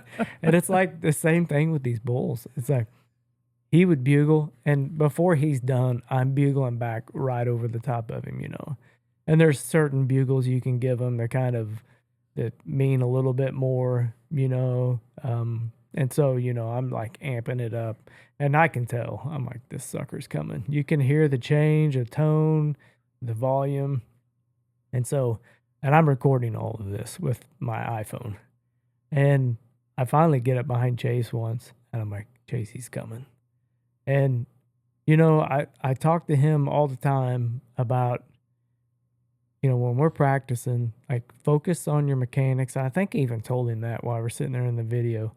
Focus on your mechanics, and it will kind of take you away from everything else. You know, that nervousness, if you're thinking about your shot and not just getting your pin on there and punching it and just boom, you know. Yeah. Think about your mechanics. And so this bull comes in screaming. The last time he bugled, Chase got to see him bugle. He was like trotting and just sticks his head out, and while he's running and he's bugling, Chase sees him. You know, I kind of, you know, I'm moving around trying to bugle, and I'm trying to bugle away all the time. Right. Make it sound like we're farther than we really are. I don't want to bugle towards him. So I turn back around and I can see him coming. And like, he's trotting through the woods and he's moving quick. And I'm like, this is it. This is on. And that sucker probably was about 15 yards and walked up, and I cow mute him, stopped, and just, and Chase just absolutely just lit him up. Just drilled him. Perfect. And he runs downhill out into the valley, out in the open, and he just kind of stops and stays there. And I'm like, put another one in him, shoot him again, And I don't think he had a very good angle, from where he was. And so he tried to put another one in. It was pretty high, but he takes off running up the mountain, up the other side. And up the other side, it's pretty open, so we can see him the whole time. And you can just tell, like, yeah, he was hit hard. Yeah. Yeah. Took the air right out of him. Yeah. And he starts walking, and then you can just see him. And we got to see him fall over, and just kind of, at that time, he had never killed a whitetail buck with his bow. Oh, wow. He had only shot does with his bow. And so, like, I'm sitting in there, and we're both just like, he can't hardly breathe. Like, the dude, he's laying on the ground, and, just gasping.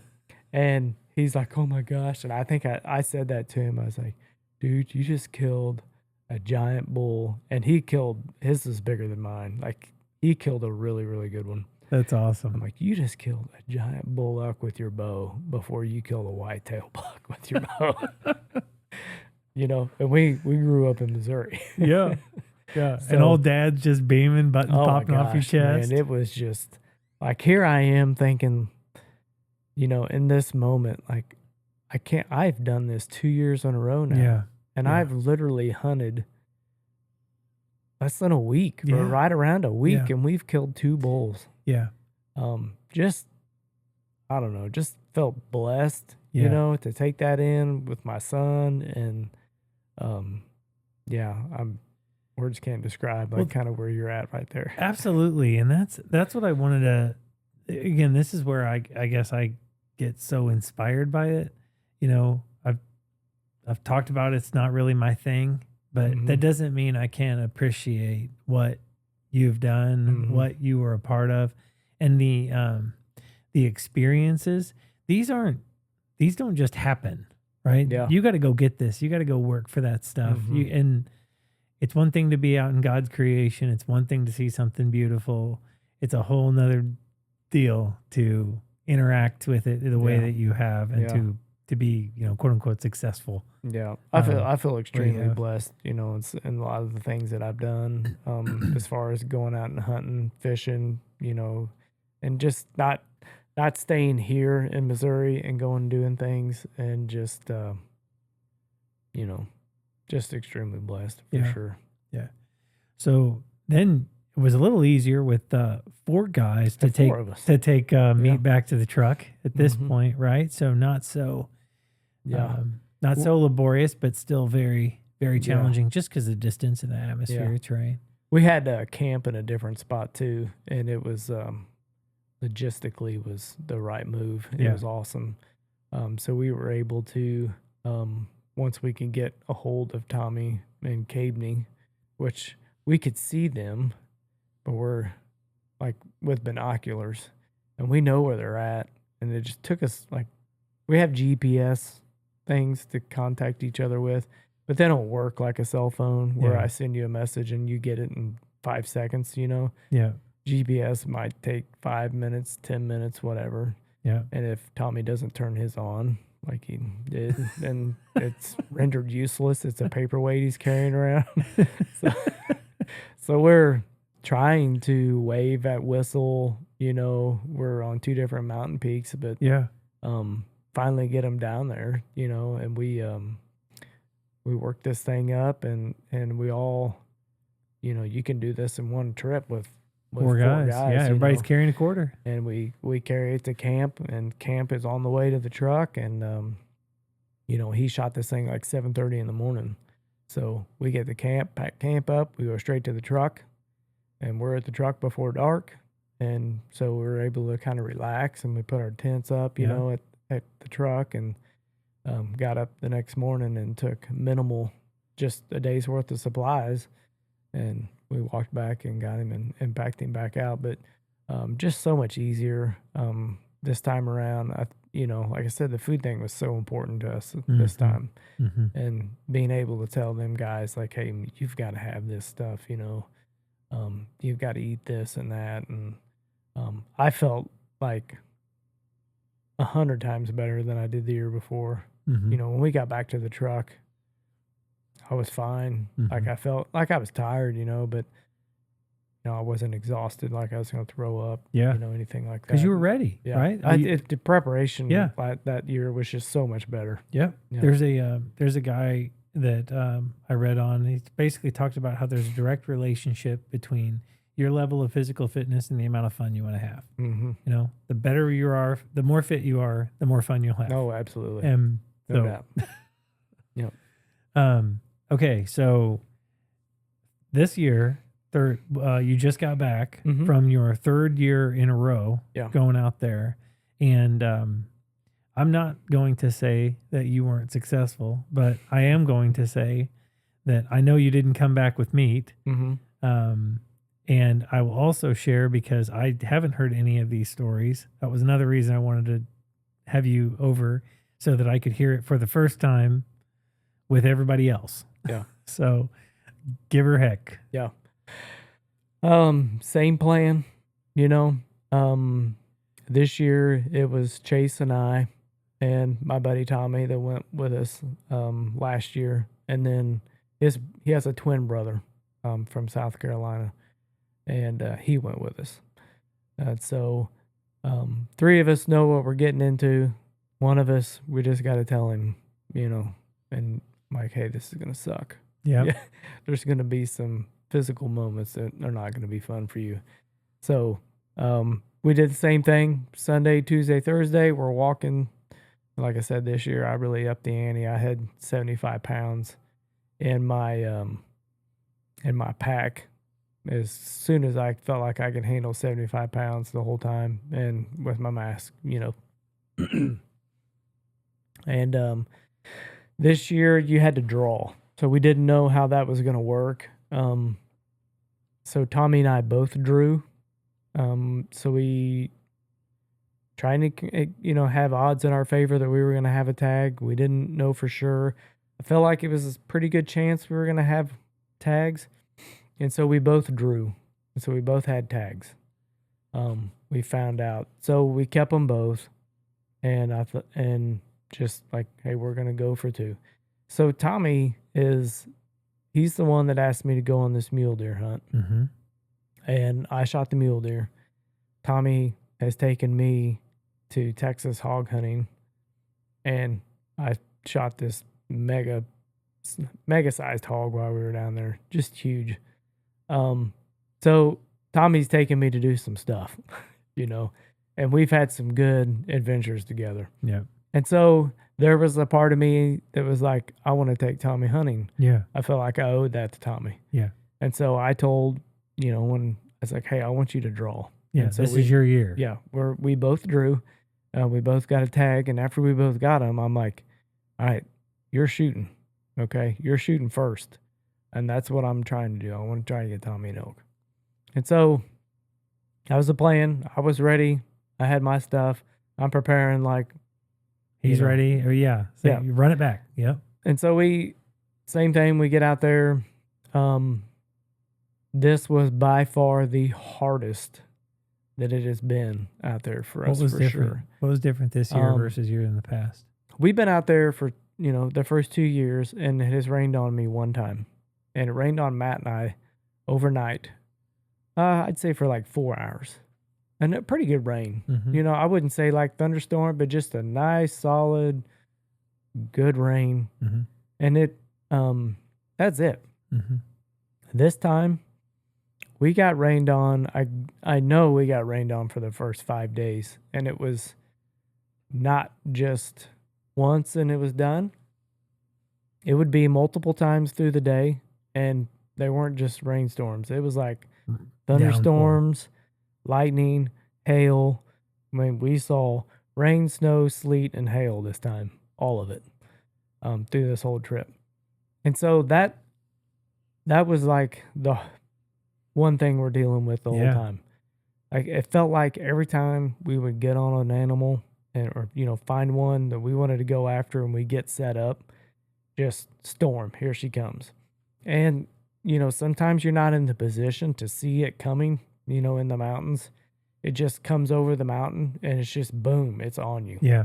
And you're just, I had a tarp that I carried around, pretty much every day. And I'm just ripping that tarp out and we're getting underneath it as fast as we can just so we can all stay dry, because you don't want to get wet because you just not like you have a drawer of clothes out there. Right.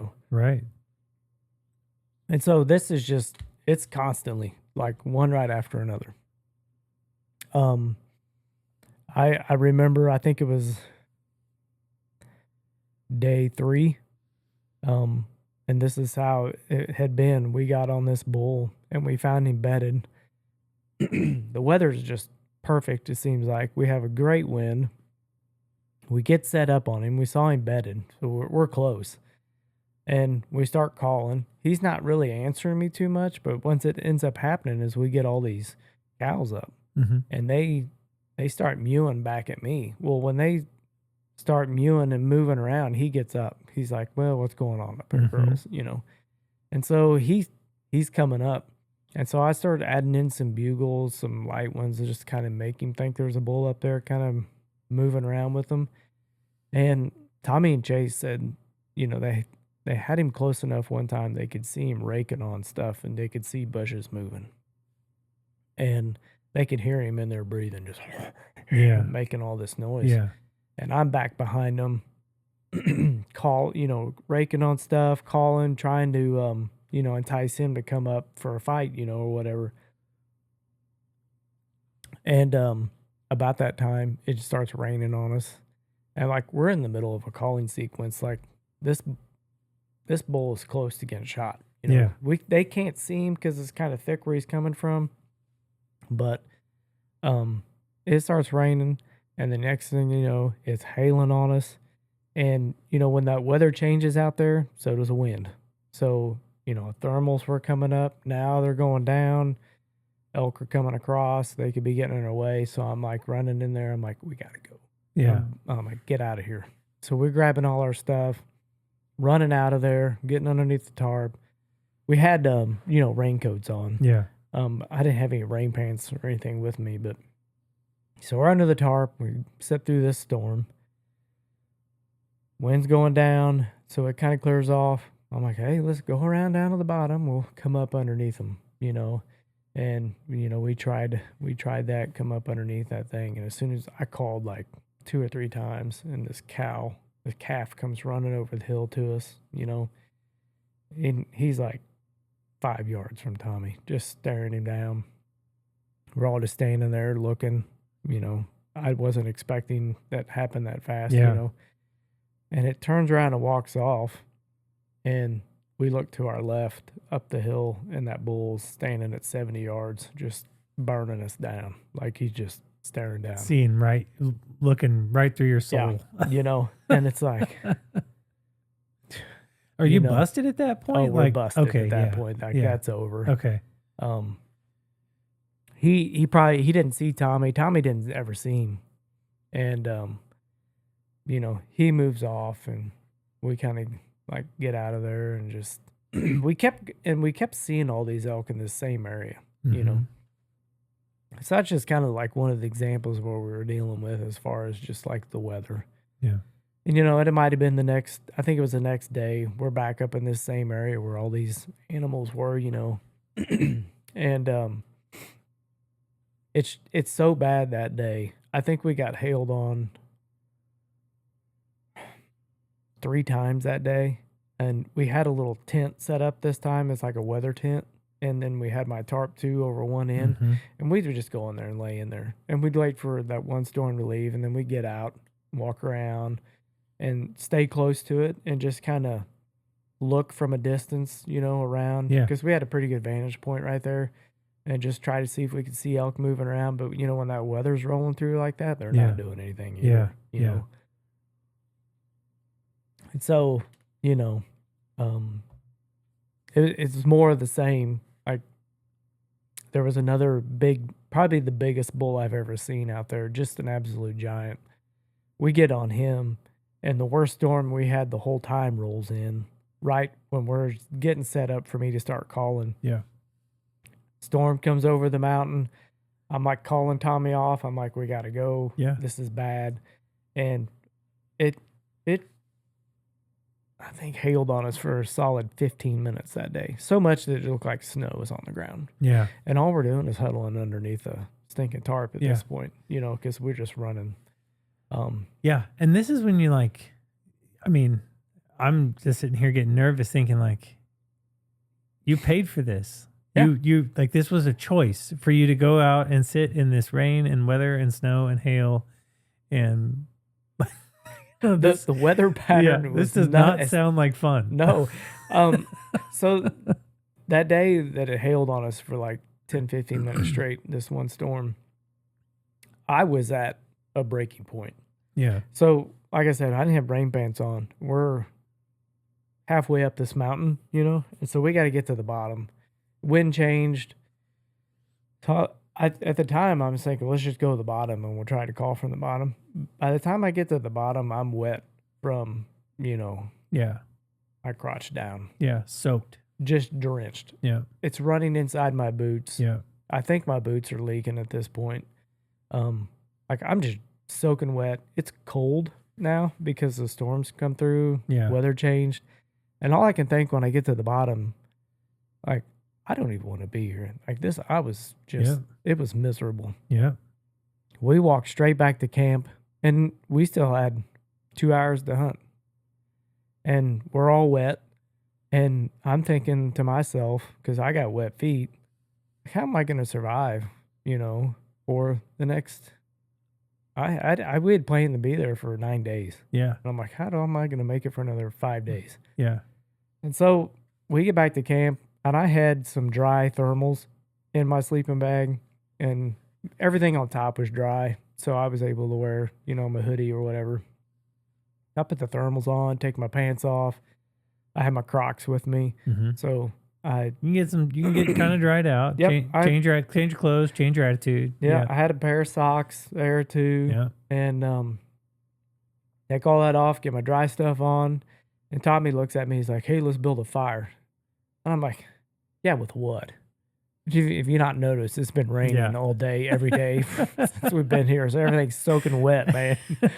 And that's the attitude I had. Yeah. And I think I said it to him kind of like that, like, with what? You know, I'm kind of just done. I'm checked out, man. I'm like, I've had enough. And so he doesn't really say anything. And I'm like, well, I guess we can try, you know. So I had a lighter. It's kind of a backup thing for my burner. You know, if the sparker quits working, then I got a lighter. And he, for some reason, has a notepad in his bino harness. I don't know why. And so we've got dry paper.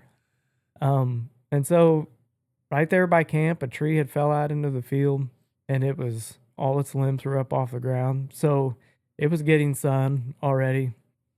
And I don't know, man. We got a fire started.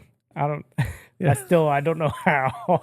I remember I had that lighter on, and they're bringing me grass, and we're trying to get the driest stuff we can find. You know, it's been in the sun, and like we finally get something going. It's like a little mouse fire, you know, it's like barely enough for a mouse. And we just keep adding stuff to it, and I'm blowing on it, you know, and the next thing you know, we've got a full-fledged fire that's just, it felt so wonderful. It was like the best thing ever. And we get all dried out, you know, ready to, and it kind of just changed my mood. Isn't that amazing how that works? Yeah. You could be in hell or, you know, and then just have something to eat, get dry, you know. I got my boots dried out, my socks dried out, and suddenly, like, this ain't so bad. I'm back. I'm back, baby.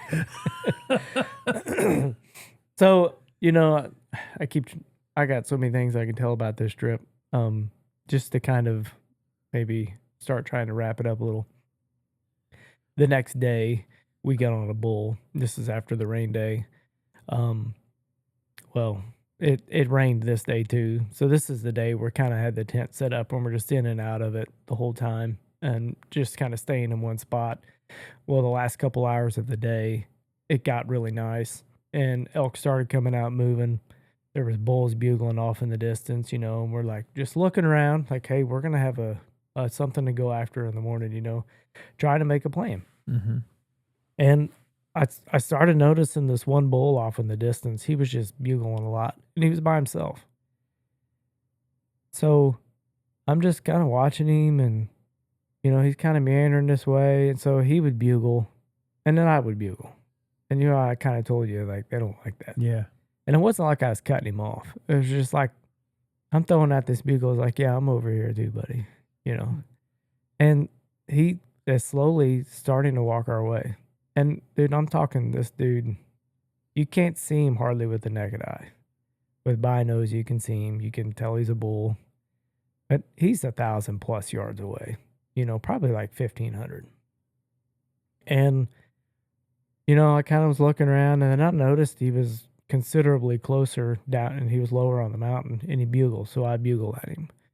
This sucker starts running down the mountain and in our direction. And he's still got a long way to come, but he's running. And so Chase is standing there, and Tommy and his brother were somewhere else. I'm like, go get Tommy. So he goes and gets him and comes back, and we're all behind this bush, these few bushes right there watching, and he's coming. Then another one shows up out of nowhere and starts bugling. And so they're kind of in the same area. Well, they start, they're coming. And so we get set up, and this one pops over right in front of us. He's probably 300 yards, and it's the one that come from way downtown, And we're set up kind of in two different positions. So always try to put, the shooter in front of the caller if you can. Yeah. And so I'm back behind and off a little bit to the side, and I'm trying to drag this bull by Tommy. Right. I got my bow, of course, but I'm trying to drag it by Tommy. So he comes up, and when he gets up, all smart animals, they're going to want to try to get downwind of you. So he kind of skirts this ridge around, trying to smell Tommy. And, well, he's trying to get to me, but he's trying to smell at the same time, too. Yeah. And he kind of falls off where they can't see him, and he's coming right towards me. So I'm thinking, I'm going to shoot this thing. I had a bush that I had ranged at 60 yards. And I thought, if he walks in front of that bush, past that bush, I'm going to shoot him right down there. Well, he got to like 75 and he stopped. And it was, this is right at dusk. Tommy does some cow calls because he can't see anything. Well, in the middle of this, the other bull shows up too, over the top of the hill. And I'm talking, both of these bulls are bigger than anything that we've shot. Both 6x6 bulls. They're just 300+ inch animals, if you know how to score them. And so Tommy pulls one back over the top, and we can see him the whole time. I have him at like 80 yards. That's close to 75, 80. Yeah. I don't have a shot. What is a comfortable shot? 50 for anybody going out there? Guys broadsides didn't. Guys take longer ones than that with nowadays. An elk. Yeah. Okay. Wow. You got a bigger target at an elk. Okay. With the equipment these days, lethal. Yeah. If you're a really, really good bow shot, yeah. I've seen guys shoot 100 yards. My gosh. Oh yeah. So I won't do that. Yeah. I would shoot 60 for sure. I stopped myself there because I don't have an adjustable sight, and 60 is my farthest yardage. Okay. So I'm not shooting over that.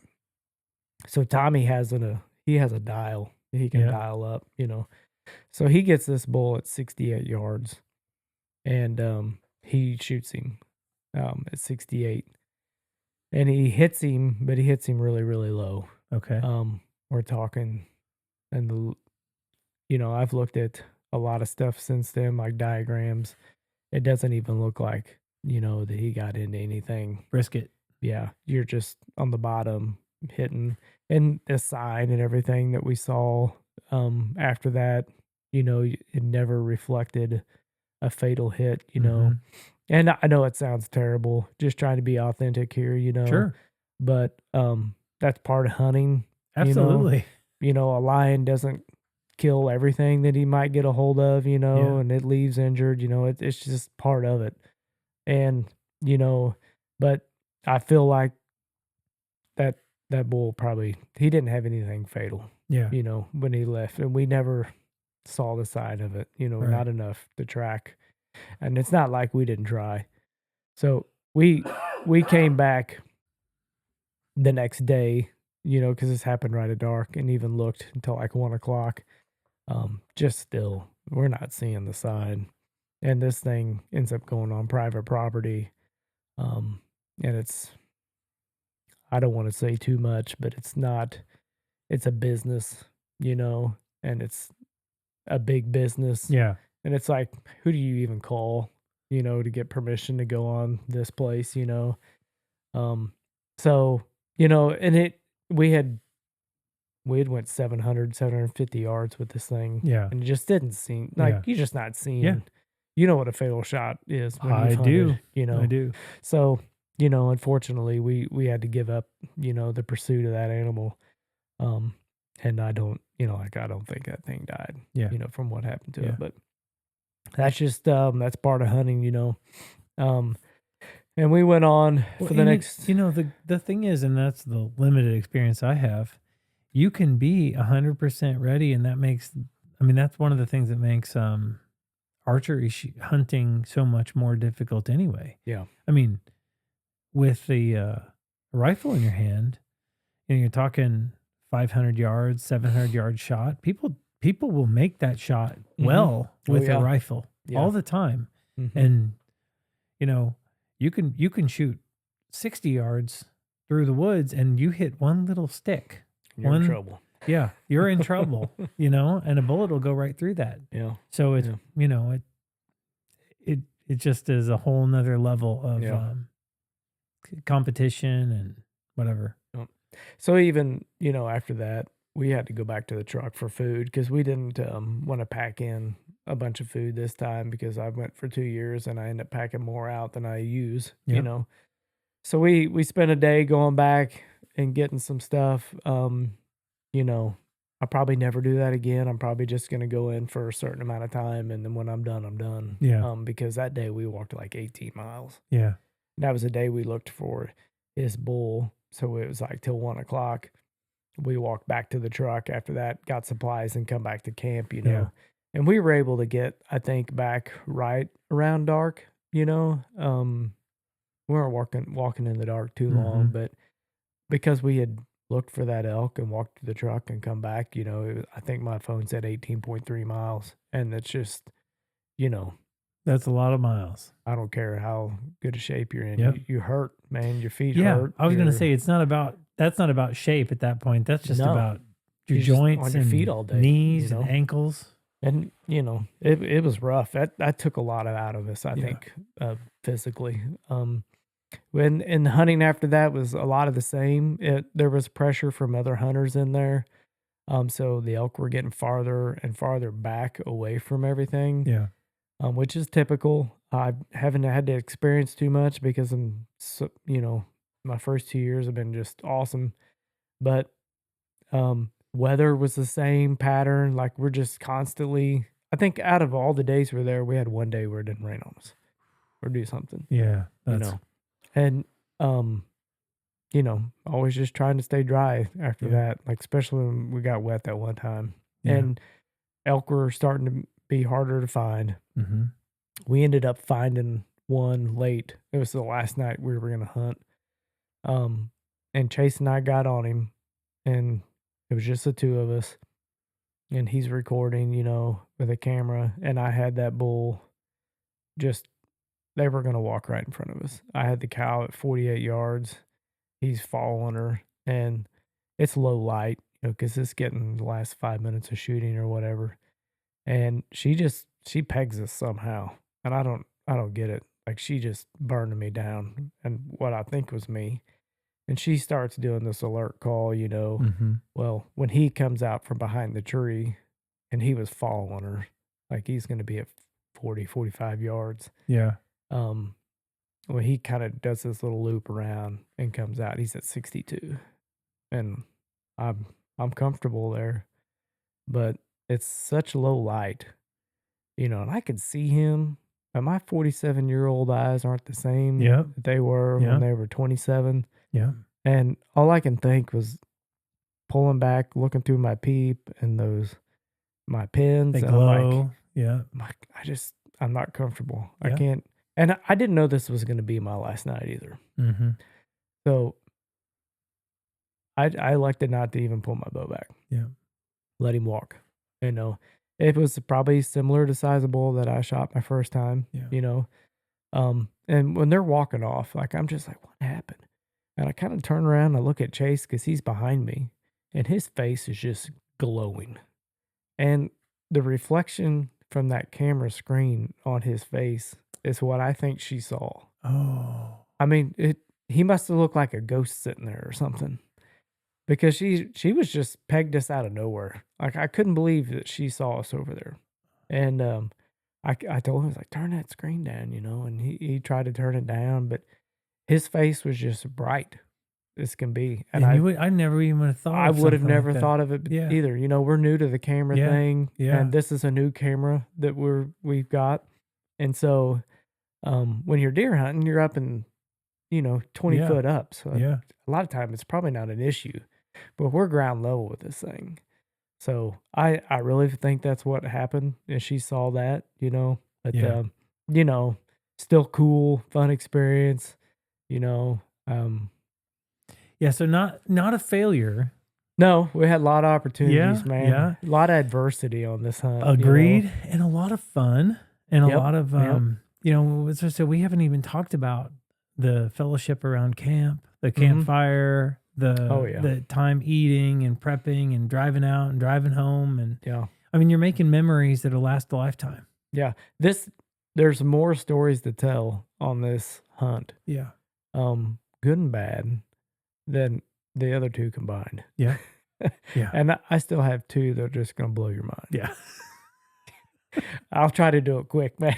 Dude, let's go. I know we're burning it down here, but so one of the days we found some elk, Jason and I, and this is after Tommy, had hit his bull, and he sat, next to me at the truck that day when we went and got food, and he kind of patted me on the leg. He's like, "Hey man, thank you.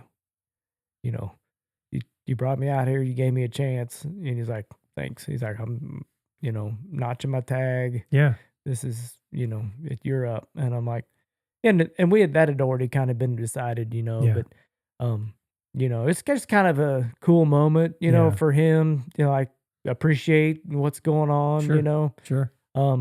And so Chase and I were up. I'm up. Chase is recording everything, We get on these elk, and there's two drainages, going up this mountain, and there's like a ridge in between them.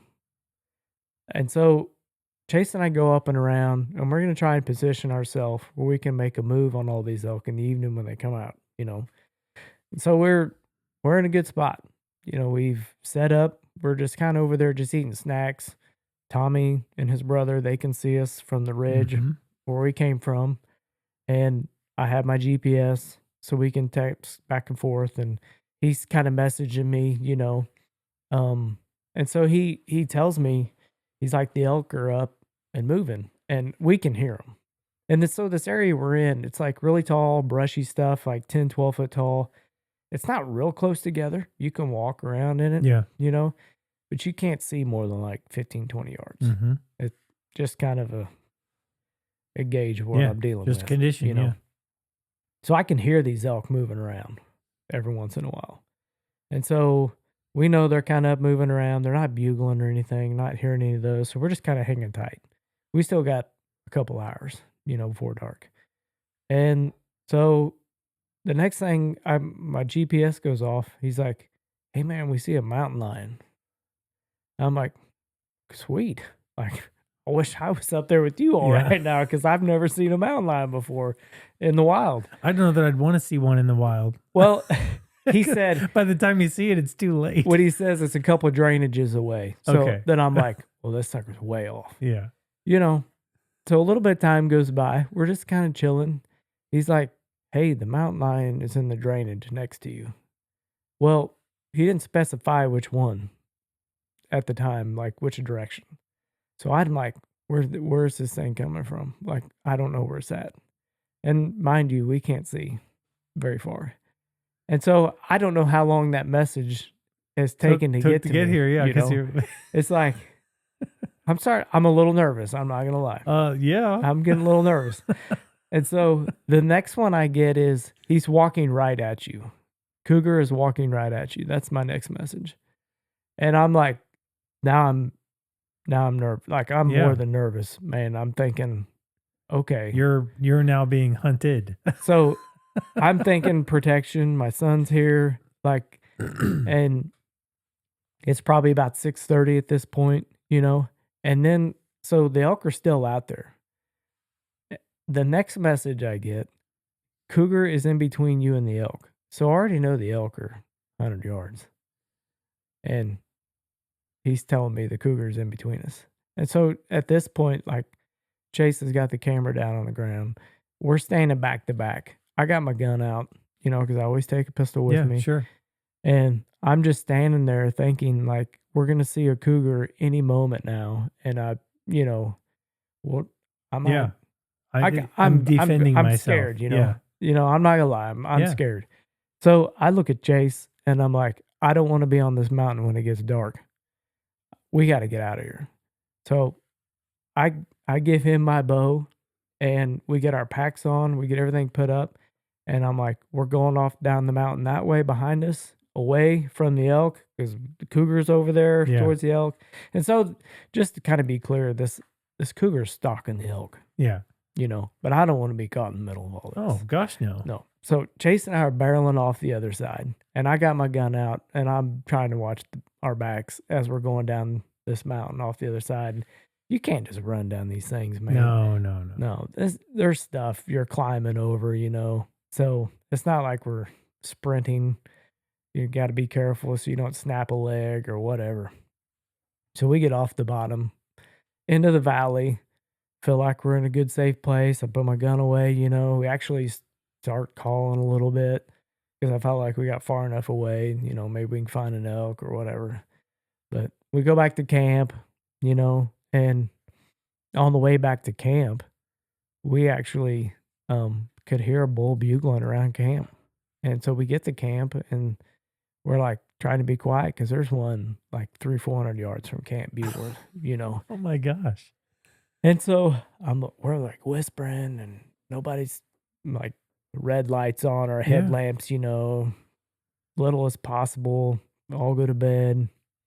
And so we get up the next morning, same thing, you know, we don't know if he's still around or not. So Chase and I are sitting next to each other, we're whispering, you know, and eating our breakfast. And Tommy and his brother start to get up, and I go over there and just kind of start whispering to him, you know, about kind of the day plans, you know. And Chase just starts screaming, get out of here, bear, get out of here. Literally had a bear at 10 yards. Black bear? Grizzly bear? Black bear. And you want to talk about just Tommy and I and his brother, we all had guns, and my gun's in the tent. I'm running, I dive into my tent, I'm pulling a gun out. We're turning our headlamps on, and the stinking bear was literally like 10 yards from our tent.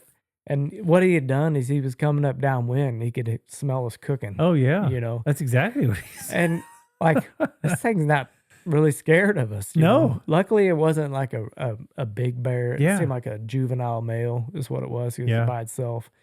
I'm throwing sticks at it, and it's just kind of like moseying off up the hill, and we're all yelling, you know, and Oh my gosh. oh yeah, my heart's just like pounding. And I'm like, I don't know how much more of this I can take. But yeah, that 12 hours was pretty intense. That we saw one other bear that same morning, I think, as we were walking out, you know, go hunt. There was like a cow carcass Yeah. out there, and he was pretty close to that cow carcass. So I think that's probably why he was in there. But yeah, just stories that kind of cool to tell now, but it wasn't cool in the moment. That's type 2 fun.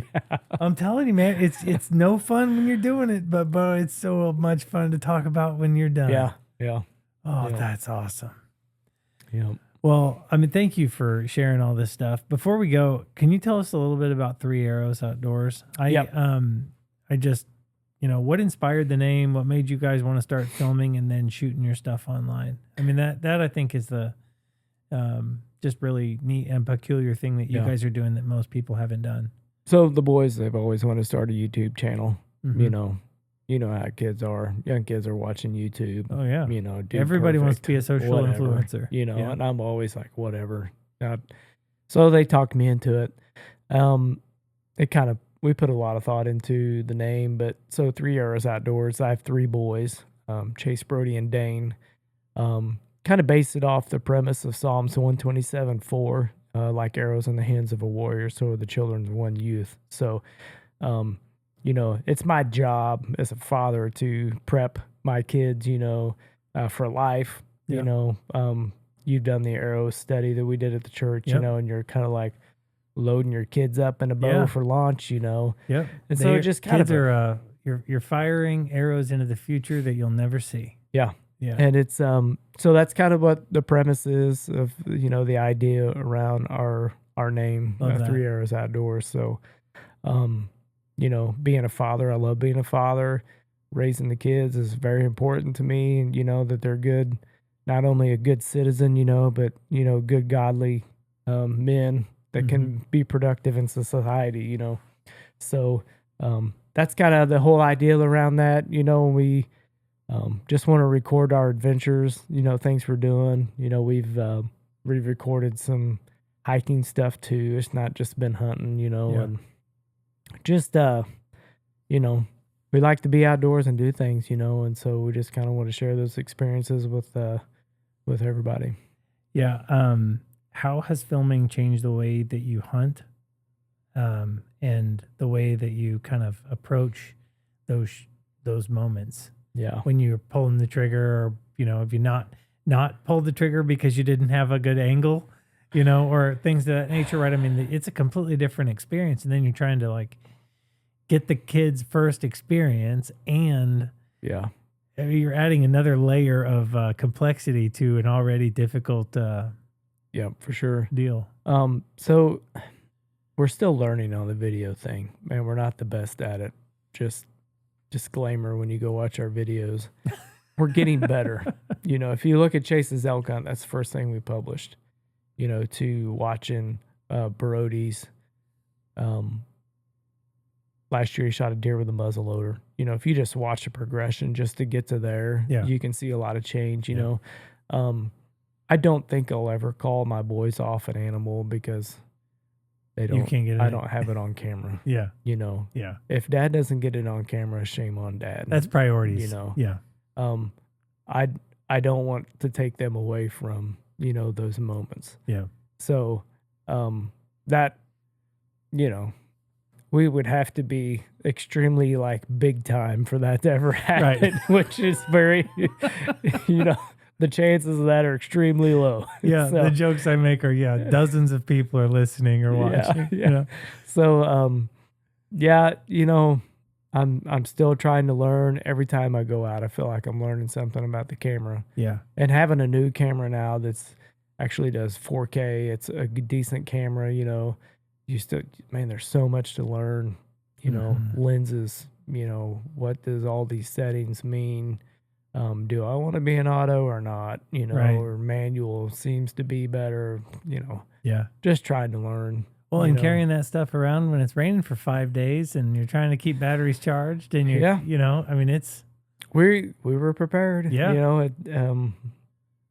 Luck favors the prepared, I guess is what they say. So, through all the adversity that was thrown at us, we made it out of there fairly, good. Everything went fairly smooth for as bad as it was. That's awesome. So. Well, we'll post some links of your YouTube channel and throw that out there. But just final reflections. What would you tell the person who's never done this before and wants to, possibly go try to take this hope or vision to reality. Yeah. And the saying, like, just never give up thing. Yeah. Like, if you have a desire to do something, like, put everything you can into it. The work, the prep, whatever. Yeah. Work hard. There's this one guy that I watch a lot on YouTube. He's a big elk hunter. And he has this saying at the end of his, like, every single show that he does, and it is so stinking true. Sometimes he kind of comes across a little arrogant, sometimes he talks about God, then he's cussing and, Yeah. and it's like, but he has this saying that when he closes his shows out with almost every time, it's like, the separation is in the preparation. And that is stinking true, man. Yeah. Like, separate yourself from everybody else because you're going to do hard work. And that's what his channel's about. Yeah. Like, preparation, doing work, working hard, being in shape. Yeah.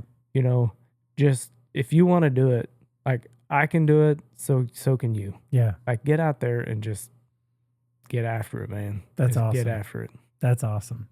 Well, really appreciate you coming on the show. Is there anything that we have not covered that you wanted to talk through? I think we've been in here long enough, don't you? I do, but it's so good. And, to those who've stuck with this, I'm still, I want people to understand and hear that this isn't just hunting stories. Yeah. These experiences aren't just go kill something. There's life application, there's real adversity, there's real relationships that happen, and you're passionate about this in ways that you can't just see by walking through Cabela's or, the advertisements don't get it. Yeah. It's real, and it takes a time and a format like this to try to unpack and pull some of those things out. So I'm glad we had this time together, and I'm glad you came on the show. Yep. Check us out, 3 Arrows Outdoors on YouTube. Hit the like and subscribe. That's right. How many times you thought you'd say that? Yeah, right. Like and subscribe. Like and subscribe. All right. This has been the Son of the Law podcast, everybody. Thanks very much. Have a great night.